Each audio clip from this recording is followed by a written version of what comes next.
ಮೊದಲಿಗೆ ಬ್ರಹ್ಮರ್ಷಿ ಪಿತಾಮಹ ಪತ್ರಿಜಿ ಅವರಿಗೆ ಪಾದಗಳಿಗೆ ವಂದಿಸ್ತಾ, ಮಾವತರ್ ಬಾಬಾಜಿಗೆ ವಂದಿಸ್ತಾ, ನಮ್ಮ ತಂದೆ ತಾಯಿ ಜನ್ಮ ಕೊಟ್ಟಿ ನಮ್ಮ ತಂದೆ ತಾಯಿಗೆ ಪಾದಗಳು ವಂದಿಸ್ತಾ ಶುರು ಮಾಡೋಣ. ಈ ಜೂಮ್ ಅಲ್ಲಿರೋ ಎಲ್ಲಾರ್ಗೆ, ಯೂಟ್ಯೂಬ್ ಅಲ್ಲಿ ಇರೋರು ಎಲ್ಲಾರ್ಗು ನಮಸ್ಕರಿಸುತ್ತಾ, ನನ್ನ ಹೆಸರು ಮಹಾದೇವಿ. ಕೇಳಿಸುತ್ತಲ್ಲ ಮೇಡಮ್? ಮೇಡಮ್ ಕೇಳಿಸ್ತಿದ್ಯಾ? ಕೇಳಿಸ್ತಾ ಇದೆ ಮ್ಯಾಮ್, ಕೇಳಿಸ್ತಾ ಇದೆ. ಓಕೆ. ನನ್ನ ಹೆಸರು ಮಹಾದೇವಿ, ನಮ್ದು ಚಳ್ಳಕೆರೆ. ನಾನು ಧ್ಯಾನಕ್ಕೆ ಬಂದು 2008ರಲ್ಲಿ ಧ್ಯಾನಕ್ಕೆ ಬಂದಿದ್ದು. ನನಗೆ ನಿರ್ಮಲಾ ಅಂತ ಅವರು ಧ್ಯಾನಕ್ಕೆ ಕರ್ಕೊಂಬಂದಿದ್ದು. ಆಲ್ರೆಡಿ ನಂಗೆ ಯಾವಾಗ್ಲೇ ಏನೋ ಬೇಕು ಬೇಕು ಅಂತ ಅನಿಸ್ತಿತ್ತು. ಅಷ್ಟರಲ್ಲೇ ಅವರು ನಿರ್ಮಲಾ ಬಂದು, ಮದೇವಿ ಇವತ್ತು ನಾಳೆಲ್ದ ಗೀತಾ ಮಂದಿರಕ್ಕೆ ಬರ್ತೀಯಾ ಅಂತ ಕರೆದ್ರು. ಸರಿ ಬರ್ತೀನಂತ ಅವತ್ತಿಲ್ದ ಶುರು ಮಾಡಿದವರು.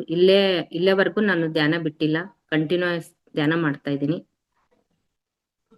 ಮತ್ತೆ ನಾನು ಧ್ಯಾನ ಮಾಡಿ ನನ್ಗೆ ಗೀತಾ ಮಂದಿರಕ್ಕೆ ಹೋದೆ. ಮತ್ತೆ ನಾನು 1 ವಾರ 15 ದಿವಸ ಆಗಷ್ಟೊತ್ತಿಗೆ ಮತ್ತೆ 41 ದಿವಸ ಮಂಡಲ ಧ್ಯಾನ ಶುರು ಮಾಡಿದ್ರು. ಮಂಡಲ ಧ್ಯಾನ ಶುರು ಮಾಡ್ದಲ್ಲಿ ಆಲ್ರೆಡಿ ಎಲ್ಲ ಪ್ರೇಮ್ನಾಥ್ ಸರ್, ಎಲ್ಲ ಅನಂತಪುರಂ ಲಕ್ಷ್ಮಿ ಮೇಡಮ್, ಮತ್ತೆ ಇನ್ನ ಎಲ್ಲ ಮಾಸ್ಟರ್ಸ್ ಎಲ್ಲ ಬರ್ತಿದ್ರು. ಕ್ಲಾಸಸ್ ಎಲ್ಲ ಕೇಳ್ತಿದ್ವಿ. ಮತ್ತೆ ಪತ್ರಿ ಸರ್ ಬಗ್ಗೆ ಬಹಳ ಹೇಳ್ತಾ ಇದ್ರು. ನಿಮ್ಮನ್ನ ನೋಡ್ಬೇಕು ಸರ್ ನಾನು ಅಂತ ಧ್ಯಾನದಲ್ಲಿ ಅಂದ್ಕೊಂತ ಇದ್ದೆ. 41 ದಿವಸ ಮಂಡಲದಲ್ಲಿ ನೋಡ್ಬೇಕು ಅನ್ನೋ ತಡ ಬಿಳಿ ಹಸು ರೂಪದಲ್ಲಿ ಪತ್ರಿ ಸರು ಗೀತಾ ಮಂದಿರದಲ್ಲಿ ಹೊರ್ಗಡೆ ಕಾಣಿಸಿದ್ದು. ಆ ಹಸುಗೆ ನಾನು ಕೇಸರಿ ಬತ್ ಕೊಟ್ಟಿದ್ದು ತಿಂದ್ಬಿಟ್ಟು, ಅದು ಯಾವತ್ತೂ ನಾನು ಅಂತ ಹಸು ಯಾವತ್ತೂ ನೋಡೇ ಇಲ್ಲ, ಬಿಳಿ ಹಸು ದೊಡ್ಡದು. ಅವಾಗ ಕೇಸರಿ ಬತ್ ಕೊಟ್ಟೆ, ಅದು ತಿಂದ್ಬಿಟ್ಟು ಹೊರ್ಗಡೆ ಹೋಯ್ತು. ನಾನು ಮತ್ತೆ ಧ್ಯಾನದಿಂದ ಓಕೆ ಹೇಳಿಸಿದ್ರು. ಮತ್ತೆ ಓಕೆ ಹೇಳಿದ್ಮೇಲೆ ಈ ತರ ನನ್ಗೆ ಕಾಣಿಸ್ತು ಅಂತ ನಾಗೇಂದ್ರ ಸರ್ ಕೇಳ್ದೆ. ಅವ್ರು ಹೇಳಿದ್ರು, ಇಲ್ಲಮ್ಮ ಈ ತರ ಅಂದ್ಕೊಂಡೆ ನಾನು ಅಂತಂದ್ರೆ, ಹಸು ರೂಪದಲ್ಲೇ ಬಂದಿದ್ದಾರೆ ಗುರುಗಳು ಅಂದ್ರು. ಅವ್ರಿಗೂ ಥ್ಯಾಂಕ್ಸ್ ಹೇಳಕ್ ಇಷ್ಟಪಡ್ತೀನಿ. ಅವರು ಚಳ್ಳಕೆರೆಯಲ್ಲಿ ನನಿತಾ ಮೇಡಮ್, ನಾಗೇಂದ್ರ ಸರ್ ಅಂತ ಚಳ್ಳಕೆರೆಯಲ್ಲಿ ಅವರು ಧ್ಯಾನ ಶುರು ಮಾಡಿದ್ದು. ಅವ್ರಿಗೆ ಎಷ್ಟು ಥ್ಯಾಂಕ್ಸ್ ಹೇಳಿದ್ರು ಕಡಿಮೆನೆ. ಅವತ್ತು ಅವರು ಚಳ್ಳಕೆರೆಯಲ್ಲಿ ಧ್ಯಾನ ಶುರು ಮಾಡಿಲ್ಲ ಅಂದ್ರೆ ಇವತ್ತು ನಾವು ಈ ಸ್ಥಿತಿಲಿ ಇರ್ತಿರ್ಲಿಲ್ಲ. ಅವ್ರಿಗೆ ಎಷ್ಟು ಥ್ಯಾಂಕ್ಸ್, ಕೃತಜ್ಞತೆ ಹೇಳೋದು ಕಡಿಮೆನೆ. Thank you Nagendra sir. ಹಂಗೆ ಅವತ್ತಿಲ್ದ ಶುರು ಮಾಡಿದೆ. ಮತ್ತೆ 41 ದಿವಸ ಮುಗೀತು. ಆಮೇಲೆ ನನ್ ರಿಯಲ್ ಆಗಿ ನೋಡ್ಬೇಕು ಅಂತ ಮತ್ತೆ ಅಂದ್ಕೊಂಡೆ. ನಾನು ರಿಯಲ್ ಆಗಿ ನೋಡ್ಬೇಕಂದ್ರೆ ಮತ್ತೆ 41 ದಿವಸ ಮುಗ್ದು ಮತ್ತೆ ಒಂದ್ 15 ತಿಂಗಳಿಗೆ ಮತ್ತೆ ಪತ್ರಿ ಸರ್ ಬರ್ತಾರೆ ಅಂತ ಮೆಸೇಜ್ ಹೇಳಿದ್ರು. ಮತ್ತೆ ರಿಯಲ್ ಆಗಿ ನಾನು ಪತ್ರಿ ಸರ್ ನೋಡ್ದೆ. ಗುರುಗಳು ಹೆಂಗಿರ್ತಾರೇನೋ ಅಂದ್ರೆ, ಒಂದ್ ಗುರು ಅಂತಂದ್ರೆ ಮುಂಚೆಲ್ಲ ನಾವೆಲ್ಲ ಕಾಲೇ ಮುಗಿಯೋದು, ಅವರು ಪಾದ ತೊಳ್ಕೊಳೋದು, ಹಿಂಗೆಲ್ಲ ಮನೆಯಲ್ಲೆಲ್ಲ ಶುದ್ಧಿ ಮಾಡೋದು, ಇದೆಲ್ಲ ಮಾಡ್ತಿದ್ರು ಕಾವ್ಬಿಟ್ಟು. ಆತರ ಹೆಂಗಿರ್ತಾರೇನೋ ಅಂತ ನಾನು ರಿಯಲ್ ಆಗಿ ನೋಡ್ದಾಗ ತರ ಶಾಕ್, ಇಷ್ಟು ಸಿಂಪಲ್ ಅಂತ ನನ್ಗೆ ಅನಿಸ್ತು. ಬಹಳ ಖುಷಿ ಆಯ್ತು. ಮತ್ತೆ ಎಲ್ಲಾರ್ಗು ರೋಡ್ಲಿದ್ದ ಎಲ್ಲಾರು ಸೆಕೆಂಡ್ ಕೊಟ್ಕಂತ ಬಂದ್ರು. ಮತ್ತೆ ನಾನ್ ದೂರ ಇದ್ದ, ಅವರು ನಂಗೂ ಸೆಕೆಂಡ್ ಕೊಟ್ಟು ಎಲ್ಲ ಧ್ಯಾನದ ಬಗ್ಗೆ ಎಲ್ಲ ಹೇಳಿದ್ರು. ಅವ್ರು ಫಸ್ಟ್ ಮಾತಾಡ್ಲಿ, ಎಲ್ಲಾರ್ ತಗು ಮಾತಾಡ್ಸ್ಬಿಟ್ಟು ಲಾಸ್ಟ್ ಒಂದ್ 2-3 ಮಾತು ಮಾತಾಡಿದ್ರು. ಎಷ್ಟು ಅವರು ಸೌಮ್ಯವಾಗಿ, ಎಷ್ಟು ಜಾಸ್ತಿ ಮಾತಾಡ್ತಾನೆ ಇರಲಿಲ್ಲ. ಅವಾಗ ಸ್ಟಾರ್ಟಿಂಗ್ ಬಂದಾಗೆ ಎಲ್ಲರ ಹತ್ರ ಮಾತಾಡ್ಸರು. 1 ಮಾತು 2 ಮಾತು ಅಷ್ಟೇ, ಜಾಸ್ತಿ ಮಾತಾಡ್ತಿರ್ಲಿಲ್ಲ ಅವರು. ಎಲ್ಲಾರ ಹತ್ರ ಮಾತಾಡ್ಸ್ತಿದ್ರು. ಆ 1 ಮಾತು 2 ಮಾತಾದ್ರೂ ಅವ್ರಿಗೆ ಅಷ್ಟು ಎನರ್ಜಿ, ಅಷ್ಟು ಇದು ನಮ್ಗೆ ತಿಳುವಳಿಕೆ ಬರ್ತಿತ್ತು ಅವ್ರ ಒಂದ್ ಮಾತನಾಗೆ. ಆ ತರ ಇರ್ತು. ಮತ್ತೆ ಬರ್ತಾ ಹೋಗ್ತಾನೆ ಇದ್ರು. ಹಿರಿಯೂರ್ಗ್ ಹೋಗ್ತಾ, ಬಳ್ಳಾರಿಗೆ ಹೋಗ್ತಾ, ಮಧ್ಯದಲ್ಲಿ ಚಳ್ಳಕೆರೆ ಹೋಗ್ತಾ ಬರ್ತಾ ಇದ್ರು. ಆತರ ಒಂದ್ಸಲ ಅವ್ರಿಗೆ ನಮ್ಗೆ ಸೆಕೆಂಡ್ ಕೊಟ್ರೆ 15 ದಿವಸ ತಿಂಗ್ಳನ್ಗಟ್ಲೆ ನಮ್ಗೆ ಎನರ್ಜಿ ಇರೋದು. ಆತರ ಆಗ್ತಾನೆ ಇತ್ತು. ಮತ್ತೆ ನನ್ಗೆ ಪೀರಿಯಡ್ಸ್ ಪ್ರಾಬ್ಲಮ್ ಬಹಳ ಇತ್ತು. ಸಿಕ್ಕಾಬಟ್ಟೆ ಹೊಟ್ಟೆ ನೋವು, ಸಿಕ್ಕಾಬಟ್ಟೆ ಬ್ಲೀಡಿಂಗ್ ಆಗ್ತಿತ್ತು ನನಗೆ. ಮತ್ತೆ ಬಳ್ಳಾರಿ ಲಕ್ಷ್ಮಿ ಮೇಡಮ್, ಮತ್ತೆ ದಾವಣಗೆರೆಯಲ್ಲಿ ಅವಾಗಿನ್ನ ಹೊಸ್ದಾಗಿ ದಾವಣಗೆರೆಯಲ್ಲಿ ಧ್ಯಾನ ಯಜ್ಞ ಮಾಡಿದ್ರು 2009ರಲ್ಲಿ. ಹತ್ರಲ್ಲ ಬಳ್ಳಾರಿ ಲಕ್ಷ್ಮಿ ಮೇಡಮ್ ಅಲ್ಲಿ ದಾವಣಗೆರೆಯಲ್ಲಿ ಸಿಕ್ಕಿದ್ರು. ಅವರು ನನ್ಗೆ ಧ್ಯಾನಕ್ಕೆ ಕುಂದ್ರಿಸ್ತಾರೆ ಅಲ್ಲಿ ದಾವಣಗೆರೆಯಲ್ಲಿ. ಎಲ್ಲ ಒಂದ್ ರೂಮ್ ಅಲ್ಲಿ ಇದ್ವಿ. ಧ್ಯಾನಕ್ಕೆ ಕುತ್ಕೊಳ್ರಿ ಅಂತ ಒಂದ್ 7-8 ಜನ ಅವ್ರ ಎದುರಿಲ್ ಧ್ಯಾನ ಕುತ್ಕೊಂಡೆ. ಅವರಲ್ಲಿ ಎಷ್ಟು ಎನರ್ಜಿ ಅಂದ್ರೆ, ಅವಾಗ 1 ಅವರ್ ನಾನು ಧ್ಯಾನಕ್ಕೆ ಕುಂತಿದ್ರು ಲಕ್ಷ್ಮಿ ಮೇಡಮ್ ಜೊತೆಗೆ. ಹಂಗೆ ಕಂಟಿನ್ಯೂ ಮಾಡಿದೆ. 1 ವಾರ ಮಾಡೋಷ್ಟೊತ್ತಿಗೆ ನನ್ಗೆ ಪೀರಿಯಡ್ಸ್ ಪ್ರಾಬ್ಲಮ್ ಮತ್ತೆ ಹೊಟ್ಟೆ ನೋವು ಎಲ್ಲ ಪೂರ್ತಿ ಕಡಿಮೆ ಆಯ್ತು. ಅದೊಂದು ಮಿರಾಕಲ್ ಆಯ್ತು. ಅವ ನನಗೆ ಇಷ್ಟೊಂದು ಎನರ್ಜಿ, ಇಷ್ಟೊಂದು ಶಕ್ತಿ ಇದೆಯಾ ಈ ಧ್ಯಾನದಲ್ಲಿ ಅಂತ ಅವಾಗ ಅನಿಸ್ತು. ಹಂಗೆ ಕಂಟಿನ್ಯೂ ಮಾಡಿದೆ. ಅವಾಗ ಹೆಚ್ಚೆಚ್ಚು ನಾನು ಧ್ಯಾನ ಮಾಡಕ್ ಶುರು ಮಾಡಿದೆ. ಬೆಳಗ್ಗೆ 1 ಅವರು, ಮತ್ತೆ ಕೆಲ್ಸ ಮಧ್ಯಾಹ್ನನು, ಮತ್ತೆ ಸಂಜೆನು, ಮತ್ತೆ ನೈಟ್ ಮಲ್ಕೋಬೇಕಾರೆ ಹಿಂಗೆ ಹೆಚ್ಚೆಚ್ಚು ಧ್ಯಾನ ಮಾಡ್ಕೊಂತೇನೆ ಮತ್ತೆ ಗುರುಗಳು ಹೇಳ್ತಿದ್ರು, ನೀವು ಕಲಿಯೋದಲ್ದ ಬೇರೆಯವ್ರಿಗೂ ಕರ್ಕೊಂಬರ್ಬೇಕು, ಬೇರೆಯವ್ರಿಗೆ ಹೇಳ್ಕೊಡ್ಬೇಕು ಅಂತ ಸರ್ಗಳೆಲ್ಲ ಹೇಳ್ತಿದ್ರು. ಹಂಗ ಮತ್ತೆ ನಾನು ಹೋಗ್ತಿದ್ದ, ನಮ್ಮ ಅಕ್ಕಪಕ್ಕ ಇರೋರಿಗೆ ಎಲ್ಲಾರ್ಗು ಹೇಳ್ತಿದ್ದೆ, ಈ ತರ ಇದೆ, ತುಂಬಾ ಚೆನ್ನಾಗಿದೆ, ಬನ್ರಿ ಅಂತ. ಏನೇ ಟೆನ್ಷನ್ ಇರಲ್ಲ, ಆರೋಗ್ಯ ಎಲ್ಲ ಸುಧಾರಿಸ್ತತೆ, ನಿಮ್ದೇನೇ ಪ್ರಾಬ್ಲಮ್ ಇದ್ರೆ ಈ ತರ ಆಗುತ್ತೆ, ಬನ್ರಿ ಅಂತ. ನಮ್ ಮನೆ ಹತ್ರ ಎಲ್ಲ ಒಂದ್ 15 ಜನ ಎಲ್ಲ ಬೆಳಗ್ಗೆ 5 ಗಂಟೆ 5:30 ಹೋಗ್ತಿದ್ವಿ. ಬೆಳಗ್ಗೆ ಧ್ಯಾನಕ್ಕೆ ಎಲ್ಲ ಹೋಗ್ತಿದ್ವಿ, ಎಲ್ಲ ಕರ್ಕೊಂಡು ಹೋಗಿ ಎಲ್ಲ ಹೋಗ್ತಾನೆ ಇದ್ವಿ. ಮತ್ತೆ ನಮ್ದು ಚಳ್ಳಕೆರೆಲ್ಲೇ ಪಿರಮಿಡ್ ಕಟ್ಟಕ್ಕೆ ಶುರು ಮಾಡಿದ್ರು. ಪಿರಮಿಡ್ ಕಟ್ಬೇಕು ಅಂತ ಕಟ್ಟಕ್ ಶುರು ಮಾಡಿದ್ರು. ಮತ್ತೆ ಎಲ್ಲಾರ್ಗು ಒಂದು ಬುಕ್ ಕೊಡ್ತಾ ಇದ್ರು ಕಲೆಕ್ಟ್ ಮಾಡಕ್ಕೆ. ನೀನು ಮಾಡ್ತೀನಮ್ಮ ಅಂತಂದ್ರು. ಸರಿ ಸರ್ ಮಾಡ್ತೀನಿ ಅಂತ ನಾನು ಒಂದು ಬುಕ್ ಇಸ್ಕೊಂಡೆ. ಮುಗಿಸ್ಕೊಂಡೋಗಿ ಮತ್ತೆ ಧ್ಯಾನಕ್ಕೆ ಹೋಗ್ತಾ ಹಂಗೆ ಪರಿಚಯ ಇದ್ದವ್ರನ್ನೆಲ್ಲ ಕೇಳ್ತಿದ್ವಿ. ಧ್ಯಾನ ಮುಗಿಸ್ಕೊಂಡು ಹಂಗೆಲ್ಲ ಮಾಡ್ಕೊಂತ ಬರ್ತಿದ್ವಿ. ನಮ್ ರಿಲೇಷನ್, ನಮ್ ತವ್ರ ಮನೆ ಕಡೆ ಎಲ್ಲ ಕಡೆ ಇಸ್ಕೊಂಡು, ಮತ್ತೆ ಅಕ್ಕಪಕ್ಕಿರೋರು ಎಲ್ಲ ಕಡೆ ಆಯ್ತು. ಒಂದ್ ಅರ್ಧ ಬುಕ್ ಆಯ್ತು. ಅರ್ಧ ಬುಕ್ ಆಯ್ತು. ನಮ್ಮ ಮನೆಯಲ್ಲೇ ಹಿಂಗೆ ಅಂದ್ರೆ ನಾವು ದೊಡ್ಡ ಫ್ಯಾಮಿಲಿ, ಒಂದ್ 13 ಜನ ಇದ್ವಿ. ನಾನ್ ಮನೆ ಬಿಟ್ಟು ಎಲ್ಲೇ ಹೊರ್ಗಡೆ ಹೋದೋಳಲ್ಲ. ಆ ಧ್ಯಾನಕ್ಕೆ ಬಂದ್ಮೇಲೆನೆ ನಾನು ಹೊರ್ಗಡೆ ಕಾಲಿಟ್ಟಿದ್ದು. ಏನಿದ್ರುನು ಮನೆಗೆ ಮಕ್ಳಿಗೆ ಏನನ್ ತಂದ್ಕೊಡ್ಬೇಕಂದ್ರು, ಒಂದ್ ರೇಷನ್ ಏನಿದ್ರುನು ನಮ್ಮ ಅಕ್ಕ ನೋಡ್ಕೊಂತಿದ್ರು. ಅವರೇ ಎಲ್ಲಾ ತಂದ್ಕೊಡೋನು ಮನೆಗೆ, ಎಲ್ಲ ಗಂಡ್ಮಕ್ಳಿಗೆ ಇಲ್ಲ ಅವ್ರೆ. ನಂದೇನು ಮನೆಗೆ ಏನು ಕೆಲ್ಸ ಅಷ್ಟೇ, ಮಕ್ಳು ನೋಡ್ಕೊಂಡು ಇಷ್ಟ ಬಿಟ್ರೆ ಗೇಟ್ ಬಿಟ್ಟು ನಾನು ಹೊರ್ಗಡೆ ಹೋದೋಳಲ್ಲ. ಈ ಧ್ಯಾನಕ್ ಬಂದ್ಮೇಲೆನೆ ನಾನು ಗೇಟ್ ಹೊರಗ್ ಕಾಲಿಟ್ಟು ಹೊರ್ಗಡೆ ಇದ್ದೆ. ಈ ತರ ಇತ್ತು. ಧ್ಯಾನಕ್ ಶುರು ಮಾಡಿದೆ. ಮತ್ತೆ ಈ ತರ ಬುಕ್ ಕಲೆಕ್ಟ್ ಮಾಡೋದು ಈ ತರ ಎಲ್ಲ ಆಯ್ತು. ನಮ್ಮ ಮನೆಯಲ್ಲಿ ಎಲ್ಲೋ ಗೊತ್ತಾಗಿದೆ ಅವ್ರಿಗೆ, ಈ ತರ ಬುಕ್ ಹಿಡ್ಕೊಂಡು ಮನೆ ಮನೆಗೆ ದುಡ್ಡು ಕೇಳಕ್ ಹೋಗ್ತಿದ್ದಾಳೆ ಮಾದೇವಿ ಅಂತ. ನಮ್ಮ ಮೈದನ್ಗೆಲ್ಲ ಗೊತ್ತಾಯ್ತು. ನಮ್ಮ ಮನೆಗೆ ಹಂಗೆಲ್ಲ ಇಷ್ಟ ಆಗಲ್ಲ, ಎಲ್ಲೂ ಹೊರ್ಗಡೆ ಹೋಗೋದು ಕೇಳೋದಿತ್ತ. ಏನೋ ಧ್ಯಾನಕ್ಕೆ ಹೋಗ್ತಾಳೆ ಬರ್ತಾಳೆ ಬಿಡಂತ ಸುಮ್ನೆ ಇದ್ರು. ಈ ತರ ಗೊತ್ತಾಗಿದೆ, ಈ ತರ ದುಡ್ಡು ಕಲೆಕ್ಟ್ ಮಾಡ್ತಾಳ. ಮತ್ತೆ ನಮ್ಮ ಮನೆಯವ್ರಿಗೆ ಹೇಳಿದಾರೆ, ಹಿಂಗೆ ಮಾದೇವೆಲ್ಲ ದುಡ್ಡು ಕಲೆಕ್ಟ್ ಮಾಡಕ್ ಹೋಗ್ತಿದ್ದಾಳೆ, ನಮ್ಮ ಮನೆ ಮರ್ಯಾದೆಗೂ ಹಿಂಗೆ ಧ್ಯಾನಕ್ಕೆ ಏನೋ ಹೋಗ್ತಾಳ್ ಬಿಡಂತ ಸುಮ್ನಿದ್ವಿ. ಈ ತರ ನಾಳೆಲ್ದಾಗ ಹೋಗ್ಬೇಡ ಅಂತ ಹೇಳು. ಸರಿ ಆಯ್ತು ಅಂತ ಮತ್ತೆ ನಮ್ಮನೆಯವ್ರು ಹೇಳಿದ್, ನೀನ್ ನಾಳೆಲ್ದ ಧ್ಯಾನಕ್ಕೆ ಹೋಗ್ಬೇಡ, ಮನೇಲಿ ಬೈತಿದ್ದಾರೆ. ಸರಿ ಆಯ್ತು ಬಿಡು ಅಂತ ಮತ್ತೆ ನಾನು ನನ್ ಕೆಲ್ಸ ಏನೋ ಅಷ್ಟೇ ಮಾಡೋದು, ರೂಮ್ನಾಗ ಸೇರ್ಕೊಂಡು ಧ್ಯಾನ ಮಾಡೋದು. ಎಷ್ಟು ಮೌನ ಆಗ್ಬಿಟ್ಟೆ ಅಂದ್ರೆ ಒಂದ್ 15 ದಿವಸ ಅಷ್ಟು ಫುಲ್ ಮೌನ ಆಗ್ಬಿಟ್ಟು ಗುರುಗಳ್ಗೆ ಒಪ್ಪಿಸ್ದೆ. ನೋರ್ ಮಾಸ್ಟರ್ಸ್, ಇದು ನಾನು ಫುಲ್ ಮಾಡಿ ಕೊಡ್ಬೇಕು, ನೀವ್ ಏನ್ ಮಾಡ್ತೀರ ನನ್ಗೆ ಗೊತ್ತಿಲ್ಲ, ನಿಮಗ್ ಬಿಟ್ಟಿದೀನಿ, ನಾನ್ ಫುಲ್ ಮಾಡಿ ಕೊಡ್ಬೇಕು ಅಂತ. ಸರಿ ಆಯ್ತಂತ ನಾನು ಕೆಲ್ಸ ಮಾಡೋದು, ಬುಕ್ಸ್ ಓದೋದು, ಧ್ಯಾನ ಮಾಡೋದು ನಂದು ಎಷ್ಟೋ ಅಷ್ಟು. ಎಲ್ಲಾರ ಹತ್ರ ಸ್ವಲ್ಪ ಮಾತು ಕಡಿಮೆ ಮಾಡೋದು, ಸೈಲೆಂಟ್ ಆಗ್ಬಿಟ್ಟೆ. ಎಷ್ಟು ಸೈಲೆಂಟ್ ಅಂದ್ರೆ ಅಷ್ಟು ಫುಲ್ ಸೈಲೆಂಟ್ ಆಗ್ಬಿಟ್ಟೆ. ನಮ್ಮ ಅತ್ತೆ ಇದ್ಕೊಂಡು ಒಂದ್ ದಿವಸ ಮಾತಾಡಿದ್ರು, ಯಾಕಮ್ಮ ರೂಮ್ ಬಿಟ್ಟು ಹೊರ್ಗಡೆನೆ ಬರಲ್ಲ, ಯಾವಾಗ್ಲೂ ರೂಮ್ನಾಗ ಇರ್ತೀಯ, ಯಾಕೆ ಹುಷಾರಿಲ್ವಾ ನಿನ್ಗೆ? ಇಲ್ಲಮ್ಮ ಚೆನ್ನಾಗಿದ್ದೀನಿ ನಾನು ಅಂತ. ಮತ್ತೆ ಯಾಕೆ ಯಾರ ಹತ್ರನು ಮಾತಾಡ್ತಿಲ್ಲ ನೀನು, ರೂಮ್ ಬಿಟ್ಟು ಹೊರಗ್ ಬರಲ್ಲ, ಯಾವಾಗ್ಲೂ ರೂಮ್ನಾಗೆ ಸೇರ್ಕೊಂಡಿರ್ತೀಯ, ಯಾಕೆ ಧ್ಯಾನಕ್ಕೆ ಹೋಗೋದು ಬಿಟ್ಬಿಟ್ಟಿದ್ಯಲ್ಲ ನೀನು? ಇಲ್ಲ ಹಿಂಗೆ ನಿಮ್ ಮಗ ಬೇಡ ಅಂತ ಹೇಳಿದ್ರು ಅಂತ. ಯಾಕೆ ಅಂತ ನಾನು ಹೇಳ್ತೀನಿ ಬಿಡು ಅವನ್ಗೆ, ನೀನ್ ಹೋಗು ಧ್ಯಾನಕ್ಕೆ. ಸರಿ ಆಯ್ತಂತ ಮತ್ತೆ ನಮ್ಮ ಎದುರುಗಡೆ ಮನೇಲಿ ಭಾಗ್ಯಮ್ಮ ಅಂತ ಇದ್ರು, ಅವರು ನಾವು ಹೋಗ್ತಾ ಇದ್ವಿ. ನಾನ್ ಬಿಟ್ಟೆ, ಅವರುನು ಬಿಟ್ಬಿಟ್ರು ಧ್ಯಾನ. ನಿಂಗೆ ನಮ್ಮ ಅತ್ತೆನ್ ಕೇಳಿದ್ನಕ್ಕ, ಹೋಗೋಣ ಮತ್ತೆ ಧ್ಯಾನಕ್ಕೆ ಅಂದ್ರೆ ಸರಿ ಆಯ್ತಂತ ಮತ್ತೆ ಶುರು ಮಾಡ್ಕೊಂಡ್ವಿ ಧ್ಯಾನಕ್ಕೆ. ಶುರು ಮಾಡ್ಕೊಂಡು ನಾವ್ ಅಂದ್ರೆ ಅಲ್ಲೆಲ್ಲ ಸುತ್ತಮುತ್ತ ನಮ್ಮ ಮನೆ ಹತ್ರ ಎಲ್ಲೂ ಕೇಳ್ತಿರ್ಲಿಲ್ಲ, ದೂರ ಹೋಗ್ತಿದ್ವಿ. ಅಲ್ಲಿ ಒಂದ್ ಅರ್ಧ ಗಂಟೆ ಧ್ಯಾನ ಮಾಡ್ಕೊಂಡು ಅರ್ಧ ಗಂಟೆ ಬುಕ್ ಕಲೆಕ್ಷನ್ ಮಾಡ್ಕೊಂಡು ಬಂದು ಮತ್ತೆ ಒಂದ್ 2 ತಿಂಗಳು 2 ತಿಂಗಳು ಅಷ್ಟೊತ್ತಿಗೆ ಆ ಬುಕ್ ಫುಲ್ ಮಾಡಿ ಕೊಟ್ಟೆ. ಫುಲ್ ಮಾಡಿಕೊಟ್ಟೆ. ಮತ್ತೆ ಎಲ್ಲಾರು ಕೊಡ್ತಾ ಇದ್ರಲ್ಲ, ನನ್ಗೆ ಏನಾದ್ರು ಕೊಡ್ಬೇಕು ನಾನು ಅಂತ. ನನ್ನ ಹತ್ರ ಅಂದ್ರೆ ಅವಾಗ ಏನು 2009 ಅಂದ್ರೆ ನಮ್ಗೆ ಏನು ಕೊಡ್ತಾ ಇರ್ಲಿಲ್ಲ. ನಾನು ಒಂದು ಹಳ್ಳಿ ಊರ್ದ ಹುಟ್ಟು ಬಂದಿರೋ, ಎಷ್ಟು ಎದುರ್ತಿದ್ದೆ ನಾನ್ ಮನೇಲಿ ಅಂದ್ರೆ ಅಷ್ಟು ಎದುರ್ತಿದ್ದೆ. ಒಂದ್ 13 ಜನ ಮನೇಲಿ.